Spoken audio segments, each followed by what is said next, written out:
And next on the agenda is recognitions. We'll have to pull that. Both students had other activities. Okay. And number 2 is school board recognition month. Well, congratulations and thank you for your hard work, dedication, and of course, you're paid very well to be a part of this group. I think it's the truest form of public service. Our campuses had some gifts for you, but I don't know where they're at. They are. Okay. We put these down here because they were kind of Blocking the view. Okay, and then our ESC is going to treat you to a dinner, which I hope all of you can make it. But this is January Board Appreciation Month, and thank you. Thank you. All right. Moving on to our first discussion/action item on the agenda is number 1, to discuss and consider approval of financial audit fiscal year ending 2023. We are pulling that. I'd sent you an email describing some of the variables that will make, I believe we've scheduled it for the regular board meeting in February. Not the 5th. Not the 5th. Yeah, We have a special. If we can, but we can do it on the 19th. So there's not a meeting on the 5th? No, not as we speak. I've thrown that out there, it's just the February meeting, the February meeting is gonna be a full meeting too, so I just throw that out as a possibility. But it definitely, everything will be ready by the 19th. As long as we have your approval by the 27th and submitted to TEA, we're fine. And we'll meet the standard. Number 2, I don't see Mike. I did talk with him. Perhaps if he comes in late, he'll do his presentation.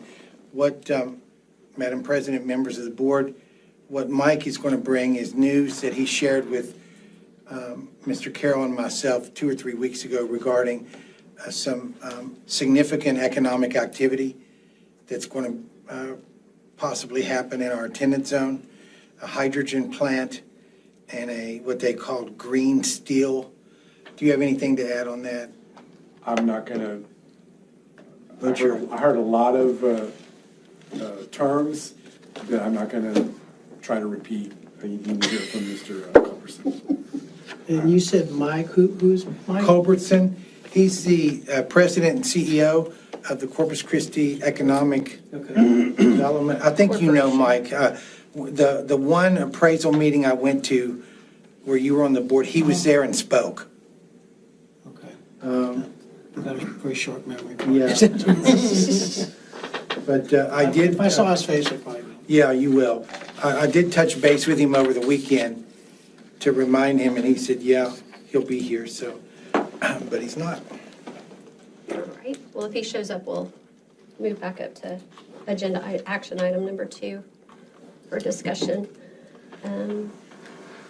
Number 3 is discussion, consideration, and possible action to negotiate and execute a contract with KW Coastal Bend for real estate broker/real estate agent services for a period of 1 year. Madam President, members of the board, as you know, we are in the market for some property based on the successful bond election for our new junior high school. I did some due diligence regarding what that type of skill set would be in the best interest of the district. I also knew that we had a TM parent that was in that business. So I've had a couple of meetings with KW Coastal Bend, and I'd like to introduce them to you so that they can present their credentials and be available for any questions. So we have Ms. Lisa Sanchez, who's our realtor. We have Kate Silvas, who's the economic development consultant, and Ashley Ibarra, the commercial specialist. So can you come up and talk to us about your firm and how you're going to assist us perhaps with purchasing some land? Yes, let me hand you guys out a copy of the presentation. You can have it. No, I'll take it. Okay. I think you got it now.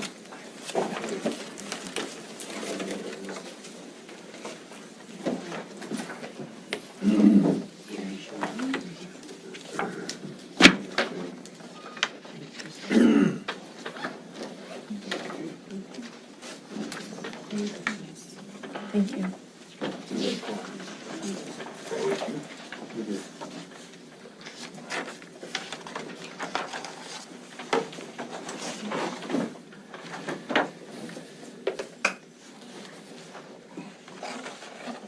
Hello, good evening, everyone. I am Lisa Sanchez. I am a realtor with Keller Williams Coastal Bend, and I am proud to be actively engaged with Tolosa Midway, both as a resident of the district as well as a parent of children who attend the district. I'm absolutely honored to be a part of the bond process as well as the site selection for the new junior high. This evening, I do have my colleagues here with me, Kate Silvas and Ashley Vada, who will be walking us through the proposal for site selection. Thank you, Lisa, for that. Good evening, and thank you for this opportunity to come and speak with you this evening. It's been a real eye-opener and real exciting opportunity to come and learn more about what Tolosa Midway has in front of you. And so I wanted to kind of go through some slides with you to kind of step you through who we are and what we do and how we can help. So first of all, my name is Kate Silvas. I'm a commercial realtor.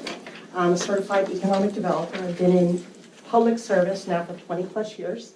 I also served as an elected official for the city of Converse for 4 years and finished my last term of office last fall. So I feel for you. Being in your shoes is never an easy one. You have a lot of responsibility, and you want to make sure that the public's interests are always met. And so my heart is with you. As a public servant of 20 years, I feel very strongly about the importance of delivering the right attitude, but also the right product for your clients, which are the taxpayers and the students, more importantly. I also want to say thank you also to Lisa and to Ashley Abada. We are partnering together on this engagement and this opportunity to talk to you about site selection. Having been a consultant with the Judson ISD myself, I was able to bring about a bond package of $345 million to focus on safety and security, as well as overcrowding in our school district. And so I understand the necessity of getting the right site for the right price at the right time. That being said, I just wanted to review with you, next slide, a little bit about KW Commercial. We are commercial realtors. What that means is that we focus mostly on business development and on creation of products that focuses on jobs and economic incentives. And so essentially, overall, in 2022, KW Commercial closed about $24 billion in product, as well as we represent about 2,200 commercial agents nationwide. So we have a depth of experience, a depth of knowledge, and a depth of understanding of how to meet the needs of our clients. Next slide. Overall, our mission is similar to yours: to build careers worth having, businesses worth owning, and lives worth living. And as a resident, as a taxpayer, I know we are all on the same page to make sure our kids get what they need. And that's what we're here about today. So why hire KW Commercial for land and development? Well, there's more than 2,000 brokers that we have access to in the United States, in 49 states. And we do site selection, demographics, we do financial analysis, we do entitlement and approval services, and we reach into environmental resource and focus on constraints and feasibility. Next slide.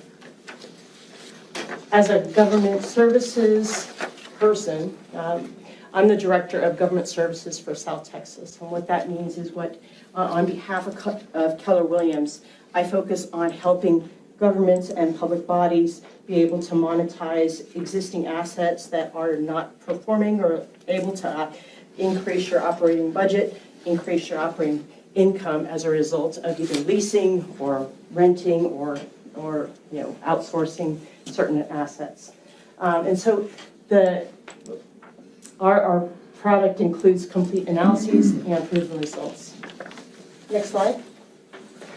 So in essence, our services as government services includes asset analysis, auction services, brokerage services, consulting, and there are a variety of services including, next slide, brownfield projects, energy products, public-private partnerships, next slide, and finally, new construction, project management, and redevelopment projects. Now, there's a variety of other projects that we have been involved in. I have been part of the redevelopment of Kelly Air Force Base, having done some remarkable work there, and a really, a remarkable opportunity to bring new jobs and be able to help add value to developers that are looking for economic opportunity. Next slide. So with that being said, I want to turn it over to Ashley to kind of go over what we propose to give to you as an opportunity to help you find the right site for your next junior high. Thank you. Thank you, Kate, for that introduction. As Kate mentioned, we have a lot of different services coupled with our commercial services and then our government services. We're able to customize our services to y'all's need.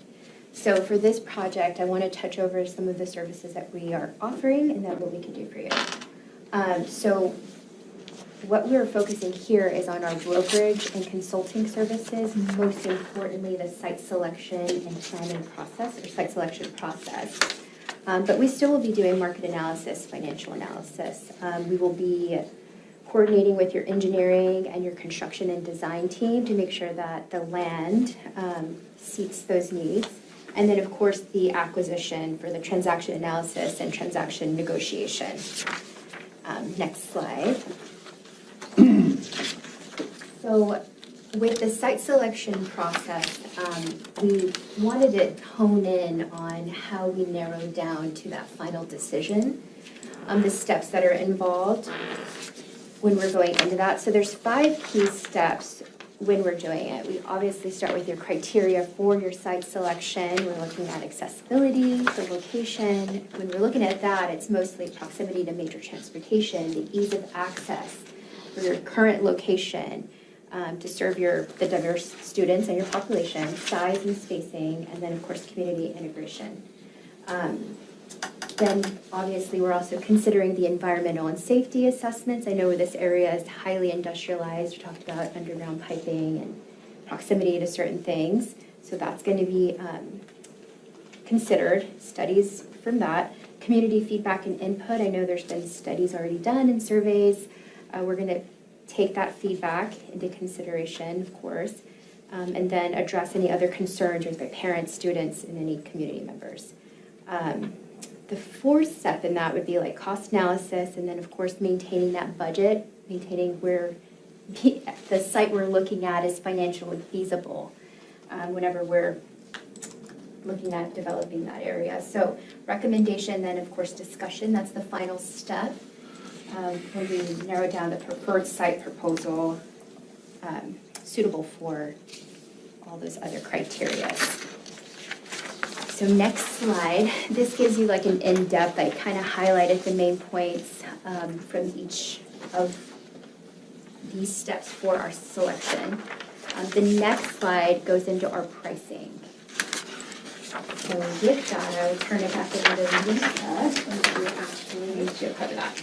Okay, so for the compensation will be considered earned at the time of closing on the site. The standard industry practice is at 6% payable to KW Coastal Bend at the time of closing. In the event that the land is donated for the selected property, a 6% commission compensation will be based on the assessed value of the donated property. And that is all. Thank you all for your time. And are there any questions or concerns? So I have, because this is the project manager, she's gonna have a lot of good questions. My question is, so what is your experience with the industrial zone, right? Like you say, you're from San Antonio, you do with the airport. What is your experience with dealing with what we have here? Sure. Well, actually, last year, one of the projects that I worked on was a site selection process, program for a construction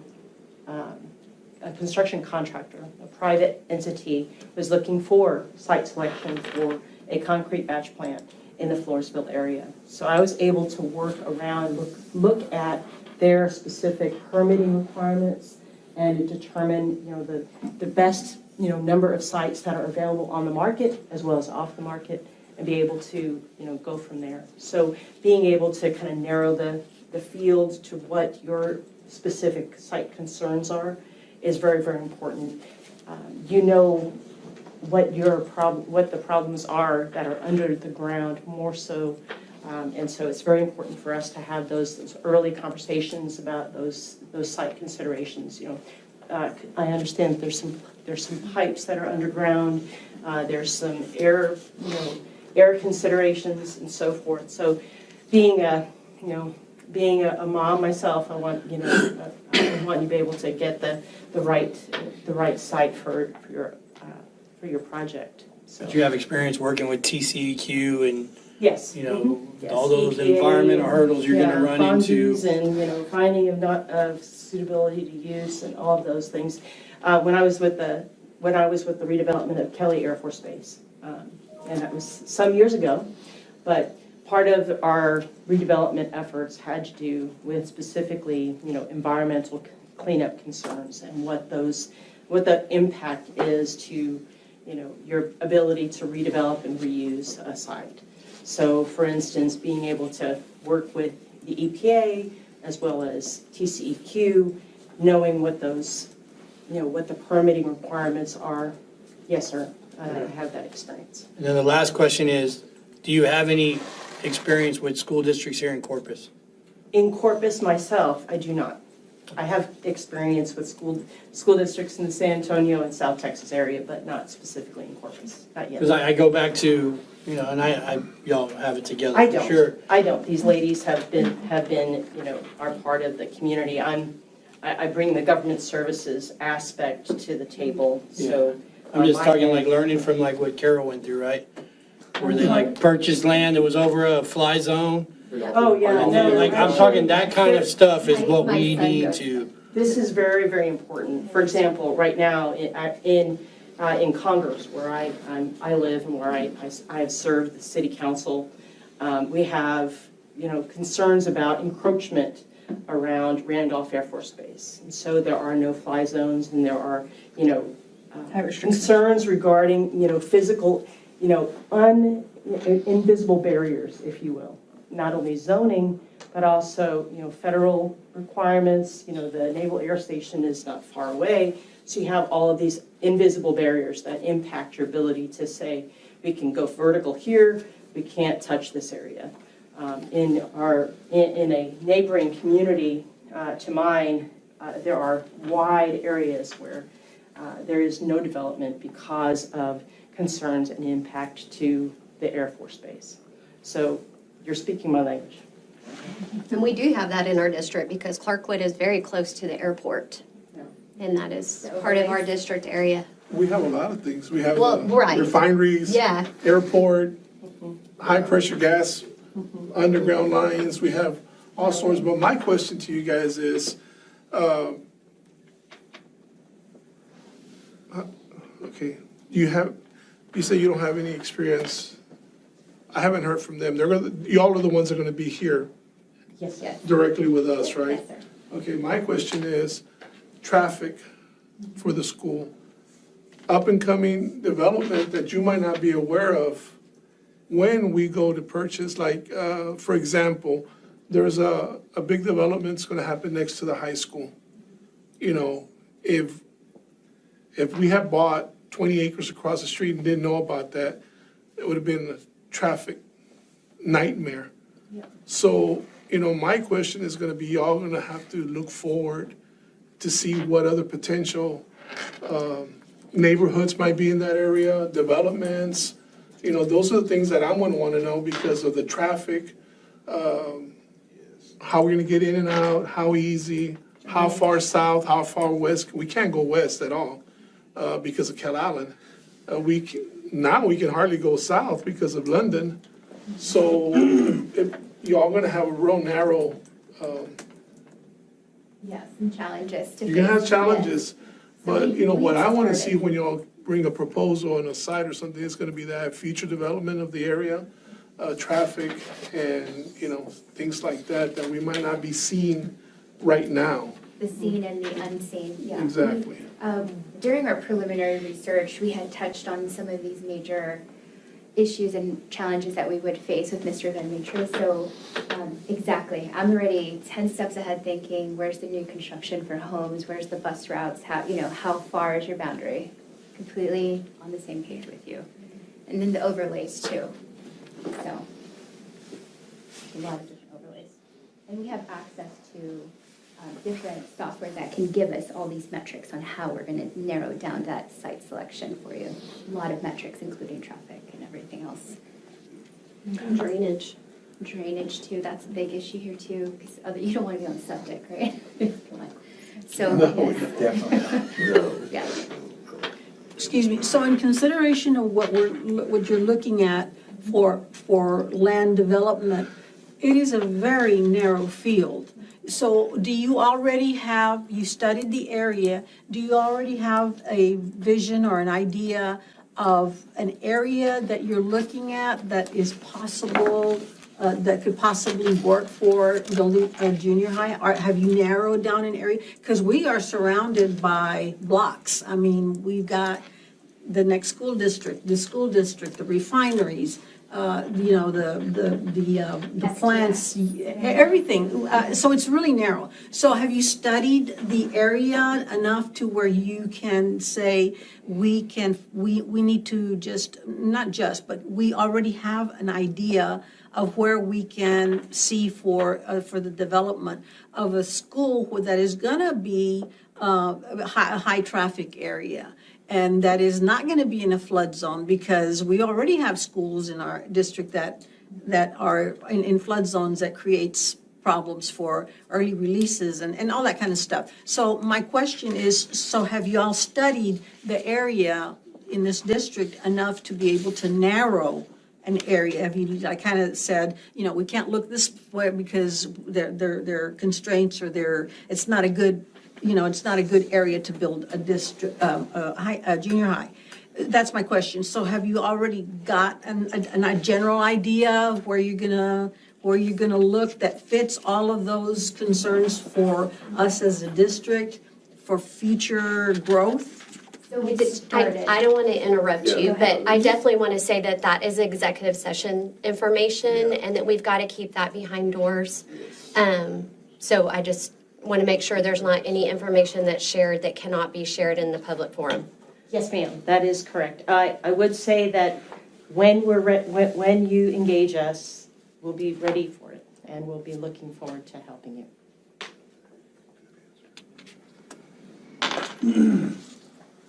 Are there, Yeah, I'd be extremely interested in areas that would help further the economic development of TM and go to our untapped land resources. And then also kind of piggybacking off of Ben here, I'm not too concerned about expanding city roadways as much as I am expanding any text dot roadways that we may be off of. Can, I guess, your services help with that organization? Well, I have access to a number of public entities that are ready to be able to, engage our in a productive conversation that will help us kind of narrow down those options for you. Yes, ma'am. There are a number of public entities, obviously TxDOT is one of them. And, there are, as Ashley mentioned, a variety of softwares that will help us kind of, focus in on where those areas are that we need to focus with a number of different key infrastructure. Yes, ma'am.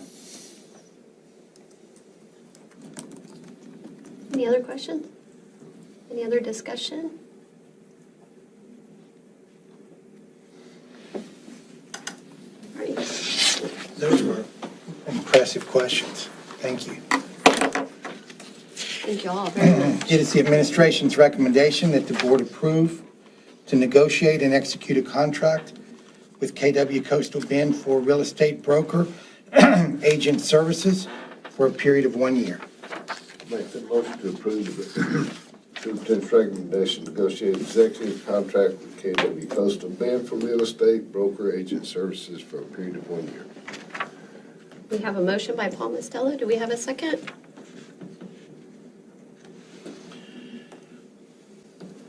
Leo, second. We do have a motion and a second. The administrator's recommendation that the board approve to Who negotiate. seconded it? Leo did. Oh, okay. To negotiate and execute a contract with KW Coastal Bend for real estate broker/agent services for a period of 1 year. All those in favor? Can there be a discussion before we vote or not? We can discuss.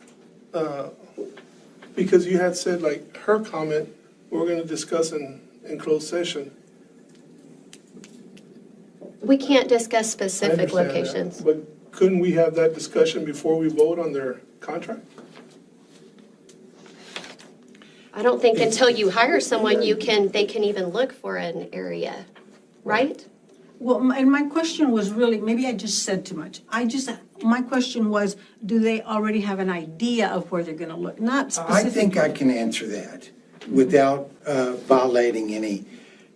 In our last meeting, there were 4 or 5 prospective sites that they had identified. They were going to present that tonight to you.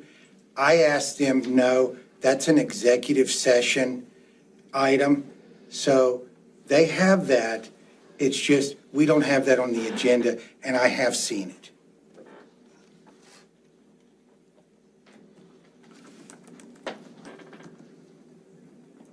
If I may, just interact with that.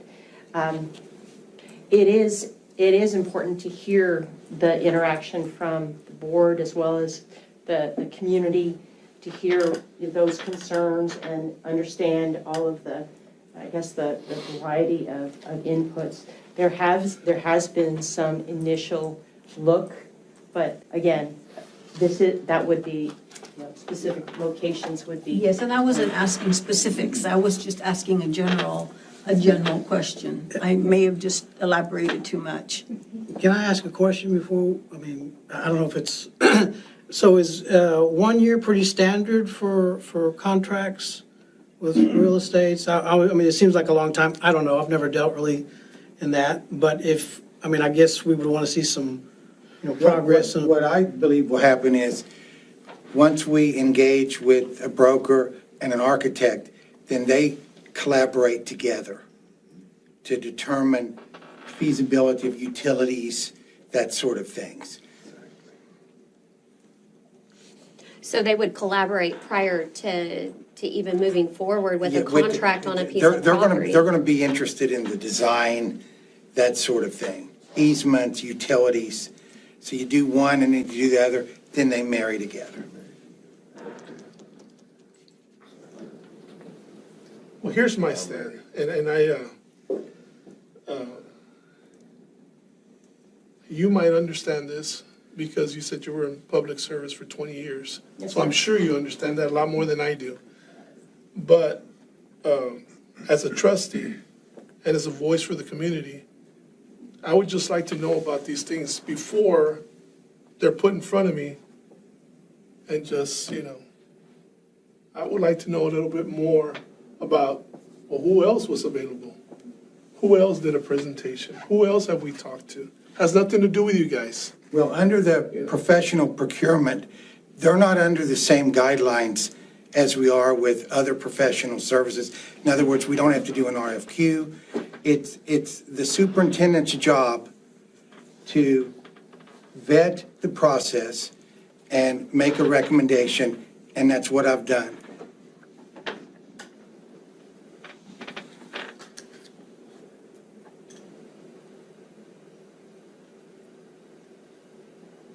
Is there any other discussion? I think part of the problem with the process with a lot of us right now are that we don't have experience with the bond. We've never passed a bond. The only people sitting here on this team of 8, we've passed a bond now, which is great. But we only have 2 members sitting here that have been part of a bond package before, passed a bond, been a part of the process. And that's Paul Mastella and Mr. Van Matry. The rest of us are all new to passing a bond, being a part of a bond, being part of the packages that come with it. So we're a little, we don't understand the process, I think is what's happening right now. I can speak for myself. I can speak for myself that the process is getting a little bit confusing for all of us, for some of us. Well, and there'll be 2 other steps. Yeah, I'm not confused about anything. As a board trustee, I would like to know what's going on with our bond before it's put in front of me. That's it. I'm not confused. You are and you will be, Yeah. because there's 2 other steps. Once we engage, then we're populating a citizen community committee. If you access Parent Square or your email today, you saw that letter. That entity will be an oversight group, an ad hoc committee that will vet things prior to coming to you. You're ultimately the final decision. But in order for something to get to you, such as the design, where we're going to buy the land, all of those things, those will be vetted, I think, to your satisfaction. Yeah, I think, okay, so I think where we're having the disconnect here is, what Ben is saying is, you've brought Keller Williams to us, right? You've Correct. done your job, it's That's your job correct. to vet them. I'm from an industry, a business where I have to say, who else did we look at, right? And that would be good for us to know sitting here today that, I'm not doubting your judgment, you obviously know what you're doing, you're very good at it. But I think what Ben is saying is the board, some of the board, and again, I'm speaking maybe for Ben, maybe correct me if I'm wrong, Ben, is when we sit here and say, yes, we're giving it to Kelly, because we fumble this, we don't get to go back and say, oh, well, why didn't y'all pick? We didn't know who else there was. We picked them because they were recommended to us. I think all he's saying is, let's make sure that we know who was involved. Like I asked you about your experience. I don't know if you have any industrial experience at all. I don't know any. I'm finding that out today. Some people are saying, well, now we got to vote on it. Maybe they're a little bit uneasy on voting on something that they just had a 10-minute presentation for a $165 million decision. That's exactly. I think that's what Ben's trying to say, and I get everything that everybody else is saying, but I don't think he's necessarily challenging anybody or, No, I think that it's just, I kind of hear what he's saying too, because I've never done a bond before, but whenever we do contracts at work, there's a rhyme and a reason, their safety record, they're this, they're that. I don't know anything about you other than the fact of what you told me right now. And other than the fact that I trust Mr. Van Matry and his wisdom and experience. So I'm good with it. I just think, if we could communicate more of that.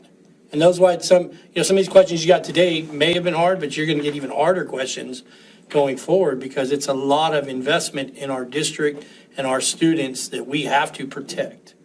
And we are accountable for it. The 7 of us are elected by the community to be accountable to them. And that's why I would like to see things beforehand. Like I said earlier, has nothing to do with it. It's the process. So, I thought I'd make my opinion on the first step before we move forward, you know what I mean? But, and I too trust Mr. Van Matry's judgment. I would just like to see other things, and that's something between us and him, so. I think Denise had something to say. Yeah, I was gonna add, yeah, at work, though we bring recommendations to owner sponsors, management, we also, say the process we went through and each of the alternatives, we knocked down through the process and the reasoning, behind that and why this recommendation is the recommendation, which is exactly what Brent was pointing to. What do y'all wanna do? Well, let's vote. I'm good with voting. All right. We have a motion made by Paul Mastella and a second from Leo. The administrator's recommendation that the board approve to negotiate and execute a contract with KW Coastal Bend for real estate broker/agent services for a period of 1 year. All those in favor? None opposed. Motion carries 7-0. Congratulations. Thank you. Thank you. I will say it is an exciting opportunity to serve all of you in this capacity. Thank you for this opportunity. I look forward to working with you. Thank y'all very much. Thank y'all. Thank you for presenting your expertise in the area as well. Okay, moving on. Congratulations. We'll talk soon. Thank you, sir. Thank you. Good to see you. Likewise.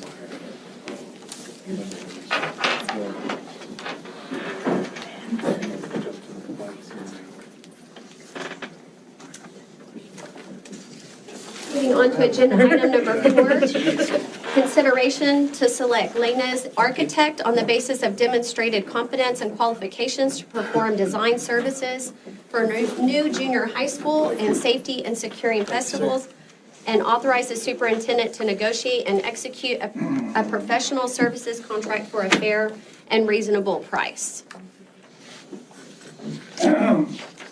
This presentation, this short presentation, will cover both agenda items for the recommendation of the new junior high, safety and security festivals, the Career and Technology Center, the natatorium, and then maintenance, roofing, and those type. But I want to walk you through the different regulations for this type of procurement than what we are under for real estate. Everything we do as far as moving forward with the acquisition of hiring an architect or an engineer is covered by the Professional Services Procurement Act. A district must select the most highly qualified providers based on demonstrated competence and qualifications. And what we're asking you to do tonight is not enter into a contract. We're asking you to qualify 3 firms. And then the second step, it's a 2-step process. And the second step is then attempt to negotiate a contract with that firm at a fair and reasonable price. The PSPA prohibits architects and engineers from disclosing cost information until after the district has selected a provider. So unlike with the real estate where they presented their fees, we can't do that with an architect or an engineer. We can only do that once you have qualified them. Then the second step is to negotiate their fees with an A1A contract. This is very important here. Prospective providers are not allowed, yes, People are qualified statewide or qualified district-wide? by you. They've met the RFQ qualifications, and then you are going. TM board. The TM board is going to qualify tonight. Or you can choose not to qualify. That's your prerogative, okay? Prospective providers are not allowed to contact board members during the RFQ process, and that's the process that we're in right now. The act does not require a specific process. Newspaper advertising is not required, however, we did it. We went above the requirements to try to get traffic, to try to get as many firms as our search committee could possibly evaluate. As best practices, districts typically evaluate providers using a request for qualifications, which we did, to solicit information from multiple firms and then rank the firms on specific criteria. If the district cannot negotiate a contract with the most highly qualified provider, it must end negotiations with that provider and begin negotiations with the next highly qualified provider. TASB Legal Services recommends that a district consult with an attorney prior to selecting an architect or engineer for a construction project. And I'm already. Of course. So under those legal guidelines, I couldn't see you there. How you doing, sir? Sorry. The RFQ, the request for qualifications that we put out on the street, 2024-001, was a professional architectural service for construction management for various projects. With the procurement process, we were in collaboration with legal to obtain the RFQ template to be used for the procurement process. The district staff met to update the template based on our specific needs.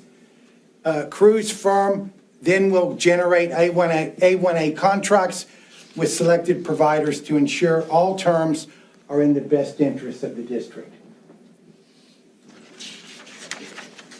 The RFQ was advertised on the district website beginning on December 15th, 2023.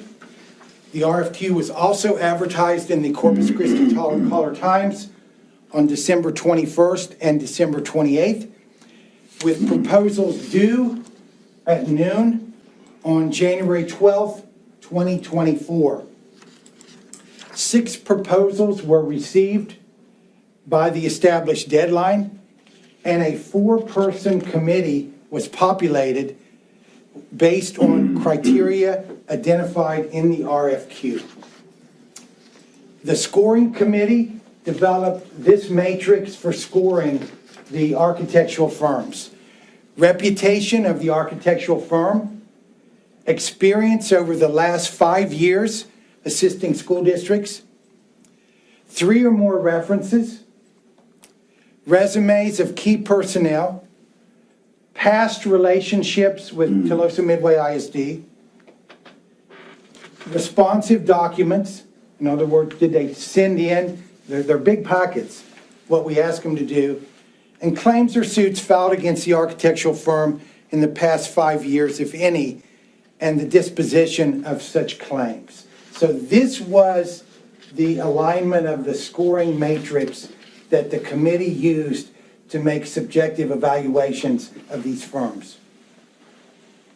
The committee members included Philip Carroll, the Deputy Superintendent and Chief Financial Officer, Patrick Hernandez, the Assistant Superintendent of District Operations, Vanessa Riggs, the Executive Director of Human Services Resources, and Catherine Saldano, Director of Finance. The committee members selected the top 3 providers based on the above-mentioned criteria.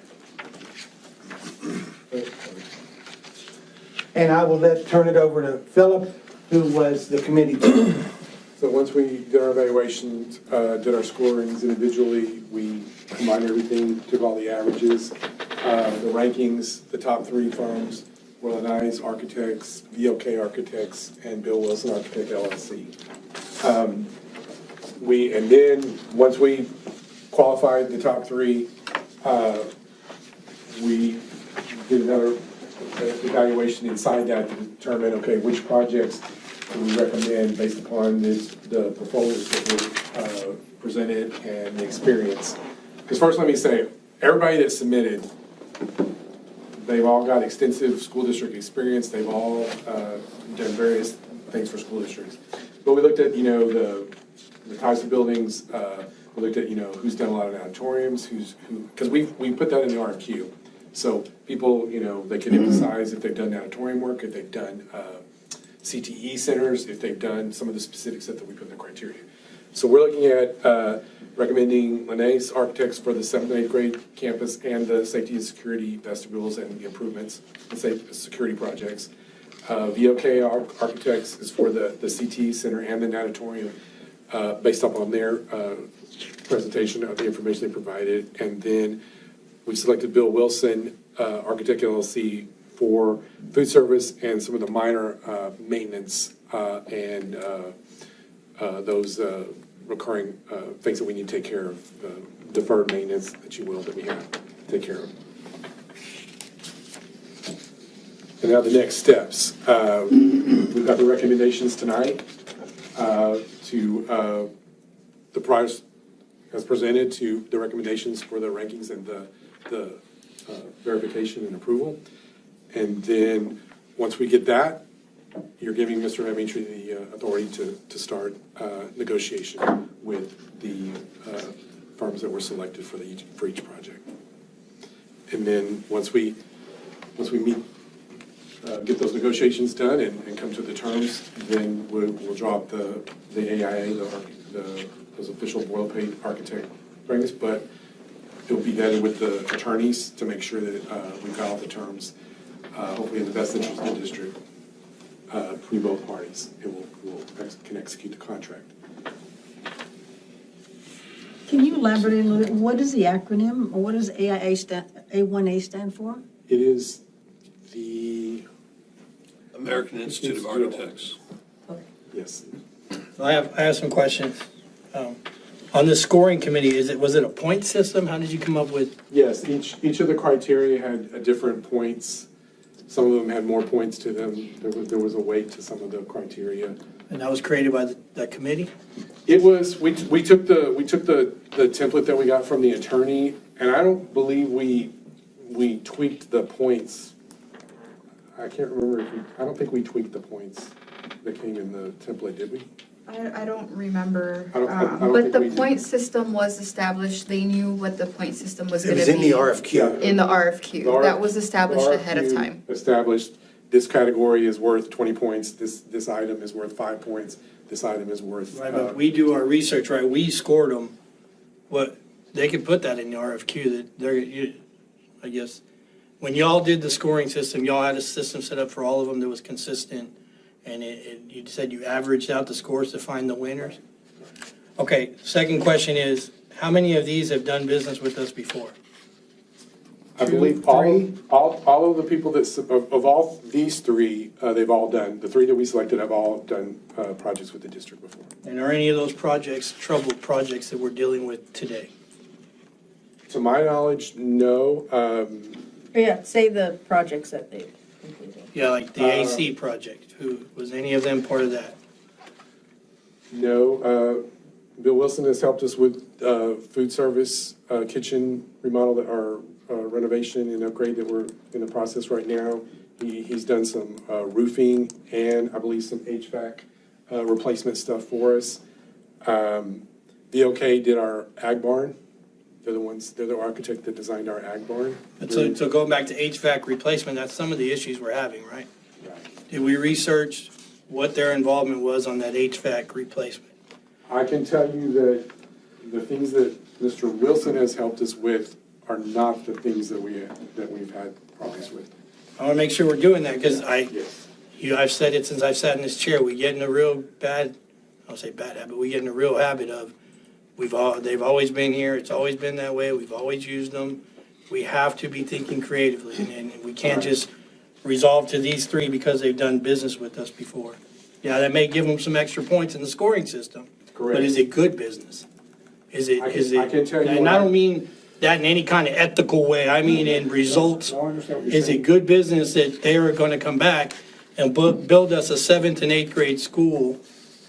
And we have a school that was built by, I don't know who, but we have a lot of issues with that school. Yes, it's 30 years old, and we've done some revamps.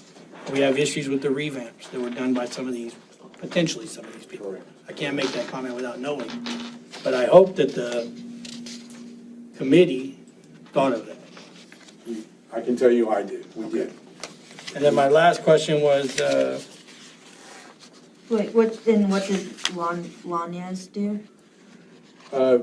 They've overseen the football field, and they're overseeing the baseball and the softball, project.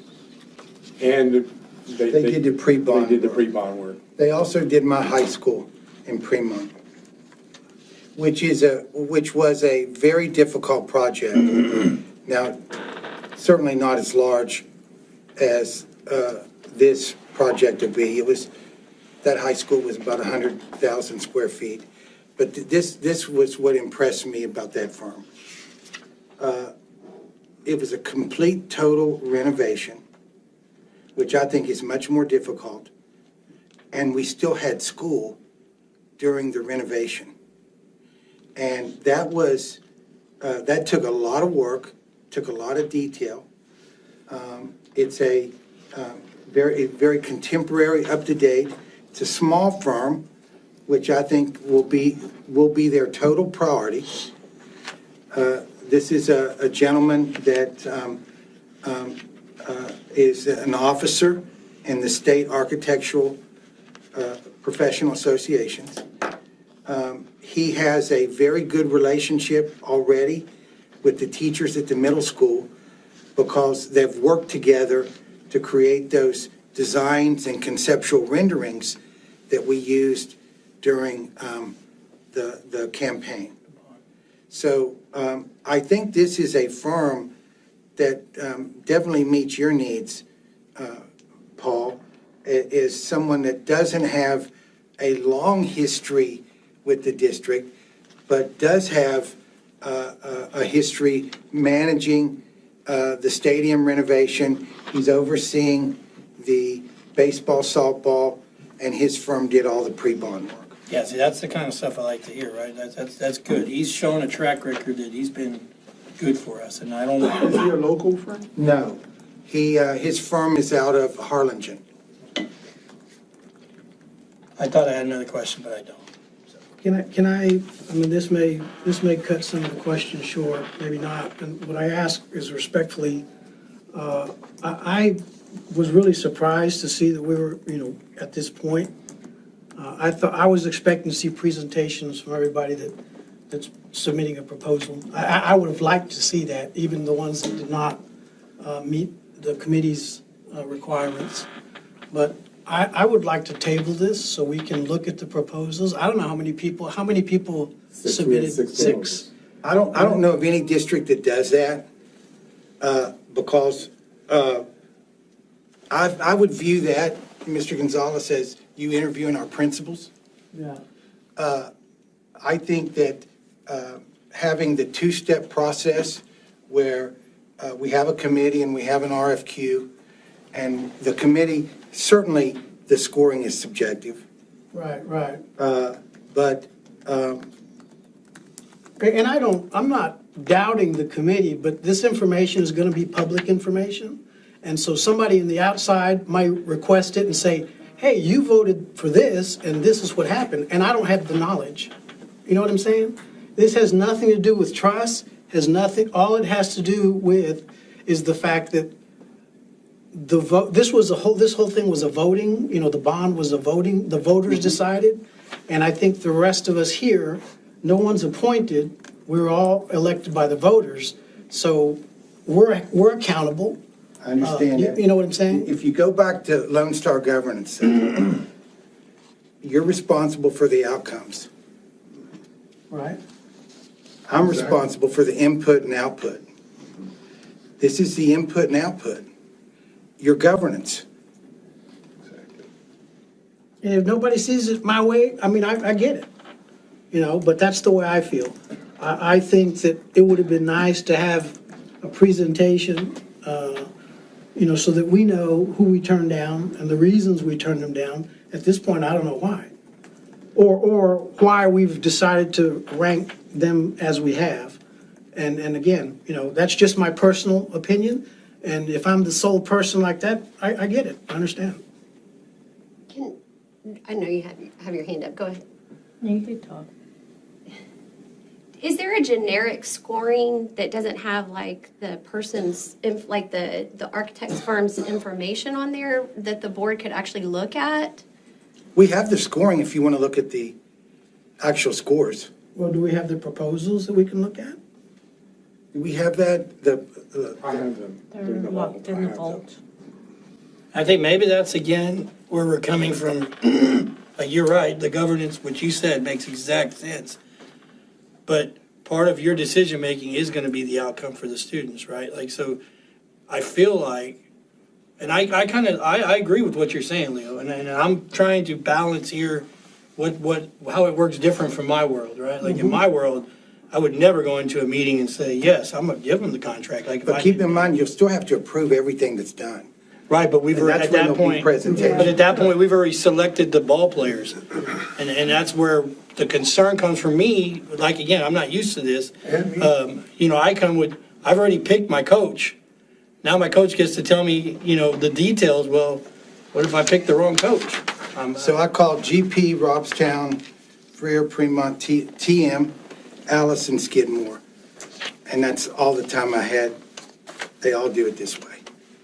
Well, I agree, but it'd be nice to have, I think all everybody's saying, it'd be nice to have some information that said why we made the decision as opposed to approve our decision. I think that's where I'm trying to get to. Right. Go ahead, Denise. Yeah, this presentation was nice on, this is how the process works, but I'm in agreement with Leo that we need a summary with appendix attached of the proposals at least of this is why, this is our recommendation, once again. And then secondly, I don't really understand, or one, I don't mind qualifying people if have not selected them yet. But I would like to see a report of what was done in the committee. Two, I don't understand why we're splitting up the work between various architectures. That's it's kind of weird, unless we're trying to fast track everything. Well, I kind of see, I'm sorry, what I'm seeing is that it has to do with the experience that they have for each of those projects. That's kind of how y'all scored them, unpicking them for I each guess- project? I wouldn't say we're trying to fast track, but I would say we're trying to go ahead and put everybody in their slot of this is who we're gonna go to first to negotiate. Because it's like a subset we already So, ranked like- everybody and qualified everybody, but then we said, okay, now let's put them here. Because I could tell you, we did it a little different last time. In the $36 million, we did a little different, but I'll tell you, we had a consulting firm and we took each big project and we repeated this process each time. When we did the PAC, we did an RFQ for the architect. When we did the Ag Barn, we did an RFQ for them. Yeah. We did it for each project. And I guess the intent wasn't to fast track, it was like, we can go ahead and take care of this. We can go ahead and put everybody in their slot and we're good to go. So what you're saying is projects going on all at the same time because it's different firms Well, I mean, taking none of the care of projects the have different started yet. projects. None No, of I them have understand started that. yet, But we've already Yeah. like assigned everybody. But that even, pigeonholes it more versus, okay, this is everyone who's applied, this is who we want to qualify, and now I'm already telling you these are the spots they go in, versus, okay, here's the pool of qualified applicants we would like you to approve. Now we can actually have a choice in selecting who does, more of an input than just a stamp, I guess, is what I'm trying to say. I can tell you that I think I had a variation of that question with our attorneys, because I was used to how we did it before. I asked a very similar question of what you asked to our attorneys, and, it was explained, okay, because I asked, okay, well, if we do this, are we stuck then? What do we do next if we can't do this or negotiate with this person? So I understand your question, but based upon our advice from legal is this is where we're gonna go. You still have to approve the contract. Yeah. after negotiation. Yes, it's two-step. Yeah, I guess I'm cool with step one. I just, like when we hire employees, we get, hey, this is what this employee's about. We don't have any of that for any of these guys. It's just a lot, it's a big bond. It's not a $36 million bond, it's a $165 million bond. There's a lot of people that are looking at us to see how this is gonna go, because as we all know, the first time they denied it. So now we're back, okay, we're on the right track now. But if something goes wrong, they're gonna hold the board accountable. They're not gonna say, well, the committee didn't do something right. They don't know who the committee was. They know who we are. And that's where the stamp's gonna come back and say, y'all did a poor job. That's why I understand the process of you guys, doing the work. But I also think that as board trustees, and I really don't care who does it how, I'm worried about how we do it. But, I think that the Board of Trustees should be presented with presentations, contracts, and all this before we have the recommendation. That's just the way I feel about it. Because I have to answer to the people that put me here. So, More specific information. exactly. We all should remember that our responsibility as board members is governance. I understand that, Paul. And by going over that, you're getting into the administrative side of No, things. sir. So explain to me how that's overgoing governance. That's not true. I'd like to know that part. Okay. Don't want to go into, what are the main? All I'm asking for is what are like the Philip main tells me that what are these, the main they're the functions? natatorium kings. I don't even know if they built a natatorium. I don't know what they've done. I'm taking Philip's word that they are getting this because they are natatorium pros. I trust you, 100% I trust you, 100% I trust Mr. Van Matry. But I would feel a lot better when this thing, if, hopefully it doesn't go well, and then all of a sudden the newspaper comes out with, well, they selected Joe Blow, and they should have got natatoriums are us. Right? I don't know anybody that got in here. That's all I think a lot of people are saying. I'm not trying to wedge my way in and get this contract for them all I'm saying is I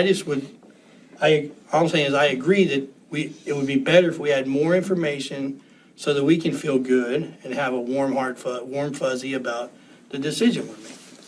I don't think that's going into governance or overstepping our bounds. Now, if it is, it doesn't have to be a presentation. It can be a quick one thing shot. Paul Arriaga Construction, they did this school, this school, this school, this school. Oh, okay. Those are all real nice schools. I've been to them. That's all I'm saying. I think that's all everybody's saying. I'm not trying to change anybody's decision-making abilities or. What I happened think that's to what the it is. what happened to the process by where they came with the matrix and showed how each one was scored? Yeah, are we We've able to? gotten that in the past. You know what I'm You have their referring to. scoring. I do have the scoring. Pass that out to them. I'm even less worried about the scoring than I am about their credentials. I'm not worried about the scoring. I trust the committee scored them the best way I can possible. tell you that everybody that presented, that submitted a proposal, I can just tell you me personally, they got full score for reputation. They got full score. They all turned in everything that they were supposed to turn in. They all gave us the resumes that we looked at. They all are reputable firms. They all have way more than 5 years of experience doing school district projects. They all are reputable. Any one of these people could probably do every one of our projects. But why were we as a board not provided a summary of at least that due diligence is kind of where Because everyone's I have going. no experience with doing that. I have no experience with doing what you're asking. I'm not saying what you're asking is wrong. I'm just saying, I've built several schools, and this is the process I've always done. It's worked for me. But I'm not saying what you and Paul are asking for is wrong.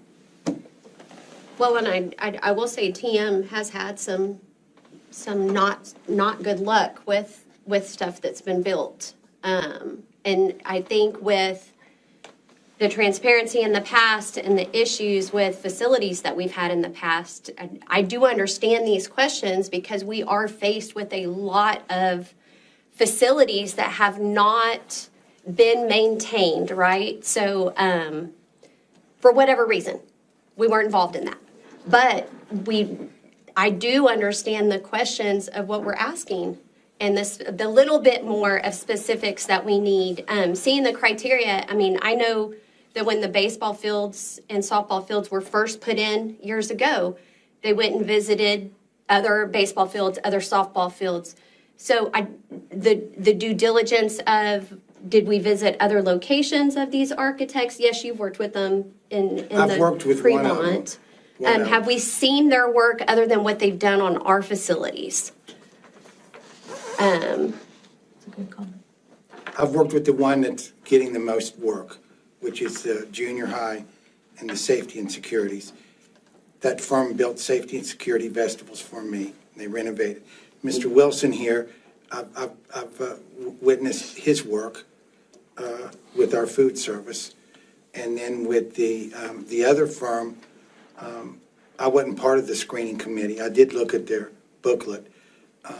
Mr. Massell, you might be able to correct me, but I think we did most of the visiting the sites. That was more for the contractors, right? Was that for the architects, or that was more for the contractors? Where we said, okay, they built this school. Contractors. I think it was more after we'd had the architect. Yes. It was, okay, let's go look at what, this proposal. But you could still, if they built other Yes. schools, you could still And call you could those still school put it districts, aside. right? And talk to the people that, Right.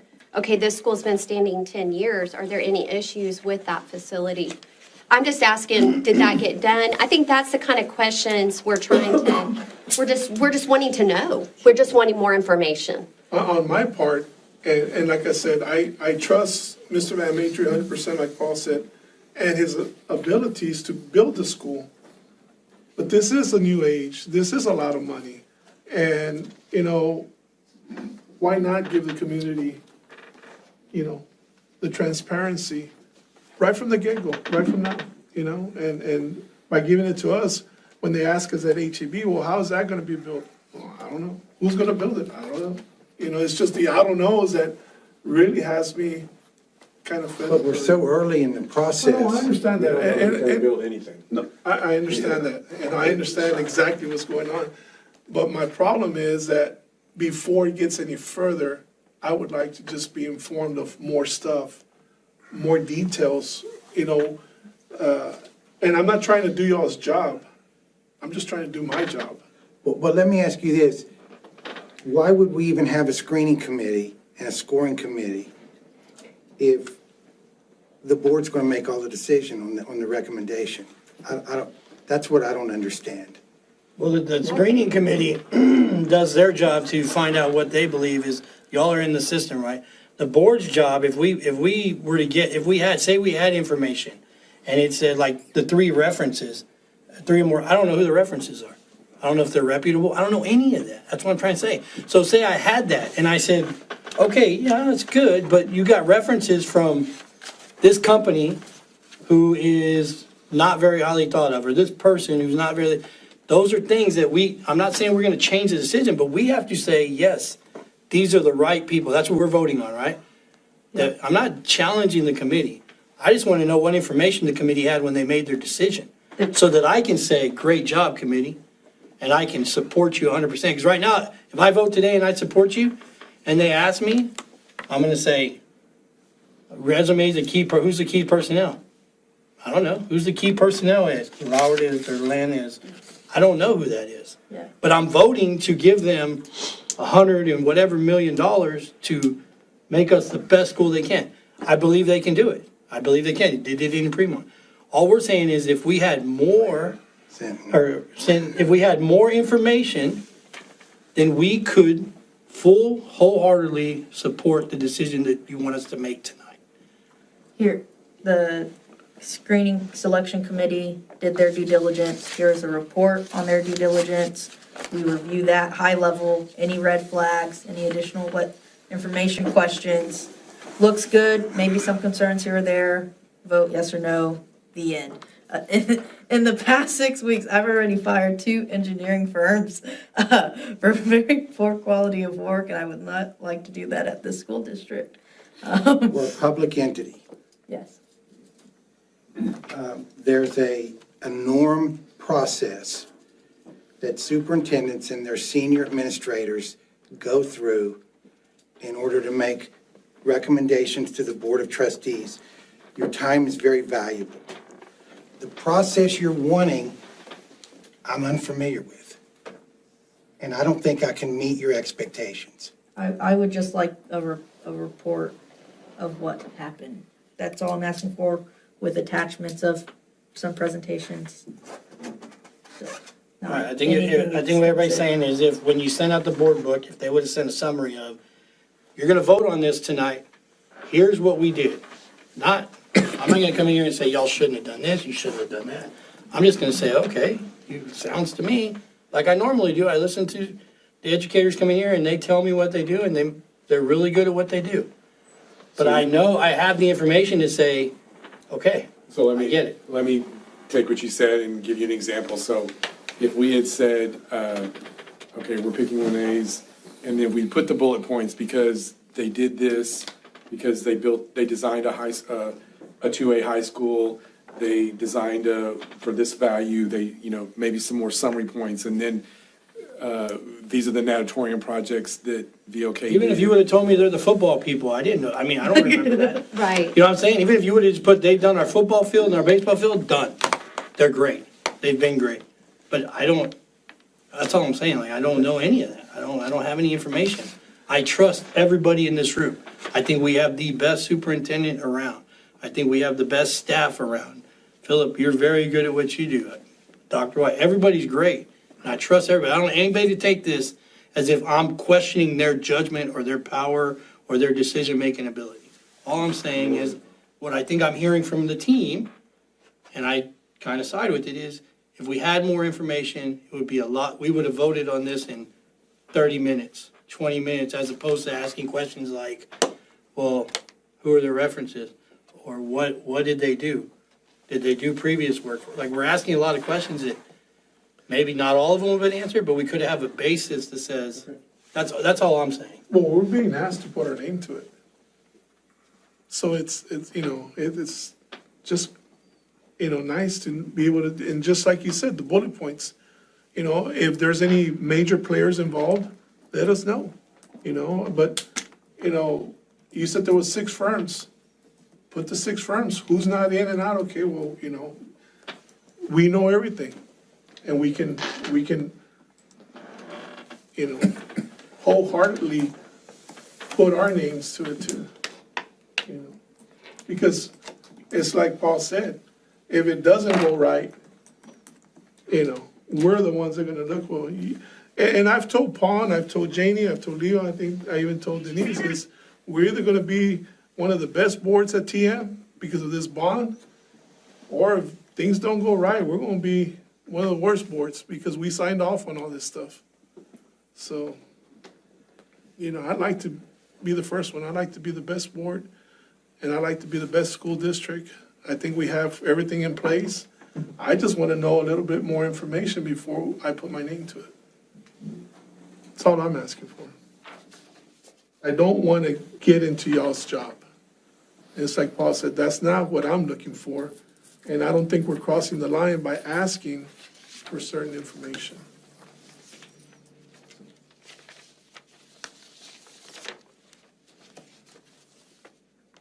Any other discussion? Won't do any good.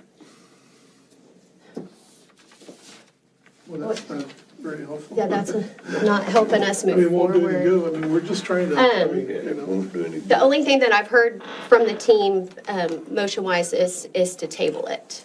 Is there anything else? I would like to make the recommendation and let the board act as a, Well, we have to move forward with the recommendation. it is the administration's recommendation that the board approve and qualify Linnaeus Architects on the basis of demonstrated competence and qualifications to perform design services for the new junior high school and safety and security vestibules, and authorize the superintendent to negotiate a professional services contract for a fair and reasonable price. Do we have a motion? I'll make that motion because it is standard among school districts for this process, because it's been procured and proven in many cases, a few maybe not, but we do have experience with all three of them. We know how they performed. We have a motion. Do we have a second?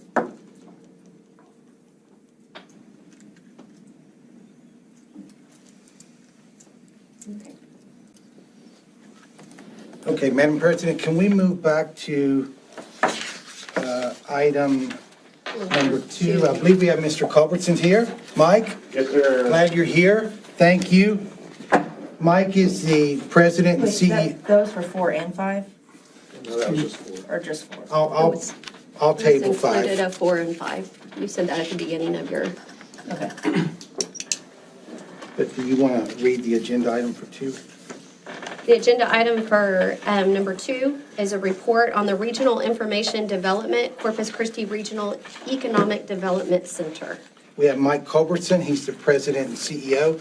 And we met, Mr. Carroll and I and Mike, a couple of weeks ago, and really exciting conversation. So I wanted him to come back and brief you on what our discussions were. All right, thank you very much. First off, I apologize for getting the meeting wrong, but thank God y'all kept going, so I'm here. All right, so let's talk about the 403. So you did the 313 way back with M&G, and then that kind of went away. But that sunset last year, December 31st. So that went away. Actually in 22, the legislature brought another one, which is called the Chapter 403. You don't really need to know all those, but what it really does is a way to get tax relief for large projects in your school district. And I'll be honest, this isn't recorded, is it? But anyway, the 313. Just so you know. Oh, man. The 313 gave a lot. I will freely admit that. But the 403 is a little better. So the 403 is, they still come before you, they still give you an application, you say that it's good, you send it to the comptroller's office, comptroller takes 90 to 120 days, comes back, and then you get to decide to do it or not. Okay, that's it. That, just like the 313 was. For the 403, you get all of the INS, all of the interest and sinking fund. But the M&O, which you really gave a lot of in 313, you would get 100% abatement in the first 3 years of construction. And if it was only 2 years, then they would get 2. And then 7 years at 50%, so you would get 50. I know you're thinking, wow, that sounds good, but it's really not that great, right? Because you send money up to Austin, and then at $6,190 per ADA, come back, right? So it's not the great thing, but they also do, the application fee is fixed at $30,000. I know Mo Casey did the last one. I know Mo Casey does like 95% of them in Texas, so you would see that change. We have talked to them just on the side, and I know one of the big things about the 313 and now the 403 is there is a lot of reporting that is required, and they still plan to do all of that for you. Okay, the school district's ultimately responsible, they go through it, they go yes, and then they send it off. They are doing, for jobs, they are doing a comptroller's audit. And I've been through these with another incentive called the Texas Enterprise Zone, and it is excruciating. I mean, there is no doubt in anyone's military mind that this person works here, they work greater than 1,750 hours, and they live here. So make no doubt, when the comptroller gets finished with that, they're totally vetted. Plus, there's a lot of, they have to create a job. It has to be a job that's here. I think it's going to really tighten this up. So the reason why we talked is, first off, I wanted to make sure everybody understood the 403 as a difference to the 313. But also, we have a couple of projects I can't name or anything like that are looking at your area. So the way we would do that, of course, is start with a project. We introduce them to the superintendent. And then the chair, and then you would meet, and then we talk about it in closed session. And then once you have all of your questions answered, okay, then we'll do that. Then we'll bring them in, and they'll go and they'll pay, and we'll go and they'll create. You're talking like $1 billion. $1 billion. I only know of one company that went out of business, and that was Sherwin. And even Sherwin Alumina was here for 52 years. People start dropping that kind of investment on there. I will tell you that as we get more and more into technology, we are seeing less and less jobs created. The hydrogen plants that they're talking about, they are anywhere from 75 to 100, where Steel Dynamics was like 500 employees. Gulf Coast Growth Ventures was, 600 employees. You're seeing that because of that. Also, hydrogen, believe it or not, so we were talking with another school district that has one looking at them, and the superintendent, she goes, okay, so we know about process technology, we know about millwrights, we know about instrument tech, we know about QA, we know about testing. What is it that you have that we probably are not used to? And it was electricians. Of the 75, half of them are electricians. Apprentice, journeyman to electrical engineers. Of course, just a few electrical engineers, but probably most of them would be apprentices, right? Because the journeyman can handle, 3 or 4 of them, and so as we go through. So that was a little surprising to me. So just so you know, it's on the books. The rules have been written, but they have not been published by the comptroller's office yet. We expect to start doing presentations, applications to that probably by middle of February. Not yours. Don't look in February and go, hey, where's that mic guy? But it's, I'm talking this year. This year we're gonna talk about it. And you will have all your questions answered. And if you don't like it, the answer can be no. I understand that. We all understand it. We all need to be ready for that. Because I tell people, have you ever seen me at a groundbreaking? I sit in the back and quietly clap. Why? Because first off, I'm not the one making the investment. I'm not the one creating the jobs. And I am not the one who voted for it. I'm not the one who has to stand there for re-election and go, yeah, I voted for it. Okay, that's why.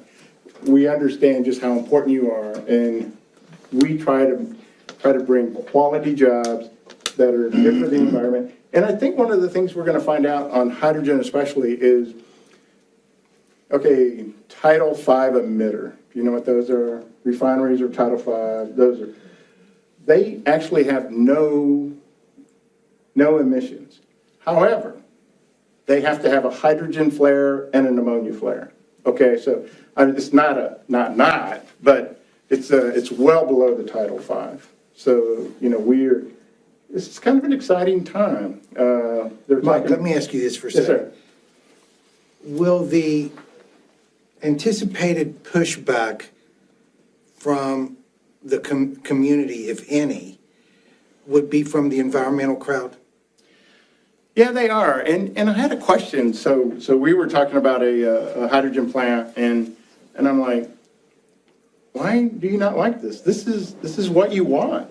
This is a cleaner fuel. This is a fuel that's going to be going into the future as we do the energy transition. And don't get me wrong, oil and gas is going to be around for a long time. EIA, the Energy Information Agency of the United States government, says that in 2050, we will need as much oil and gas as we do now. However, since the energy needs are much greater, renewables will take over. I once heard somebody say that hydrogen is a way to make renewable energy mobile, right? So you take the renewable energy, you create hydrogen, and you can move hydrogen. So, I mean, what do we do with hydrogen? Just so you know, I don't know about hydrogen cars. I don't know how that works. But I know that they can make fuel out of it. They can make methanol, and big ships can put it in their hold and take it over and be their own gas station. And there's only a few ports in the world that have that, so, you know, that's a little easier. The infrastructure's there. You can get, so there are countries that are looking that have huge coal-fired plants providing their electric grid. And these are like 600 megawatts. There is no way you are ever going to take them down. They're going to have to stay. And so you could add other fuel, 30% hydrogen, and now you've cut your emissions by 30%. So, you know, 2050 is not no emissions. 2050 is we want to have the emissions equal to the part that we're taking out. So those are the things that we're trying. Mark, can you just explain about what you said about kind of what's driving this development? There's an act, and you told me. Oh, yeah. You mentioned there was they have so long to operate under this new. Yes, sir. So in a bipartisan vote, the Inflation Reduction Act, I'm not gonna argue with you on the name of it, on whether it really is, but it passed with a bipartisan. So even if the administration changes, I don't do a thing. They said they want to go into hydrogen. The way they're going to do it is you have to have renewable energy, number one, and it has to be available to you. You can't build it in Tennessee because Texas has ERCOT and we don't have connections to the other places, right? So it has to be in Texas. You have to use U.S. steel, not the company, but, you know, U.S. grade steel, U.S. built steel. You have to have apprentices, which is going to come into your CTE, right? They're going to have apprentices when they build this. And I mean, it's like 30% on an apprentice program. So, you know, you need kids that are ready to enter into those trades. So they have until 2033 to complete the build. I know it's a long way away, but these things can take 4 and 5 years to build.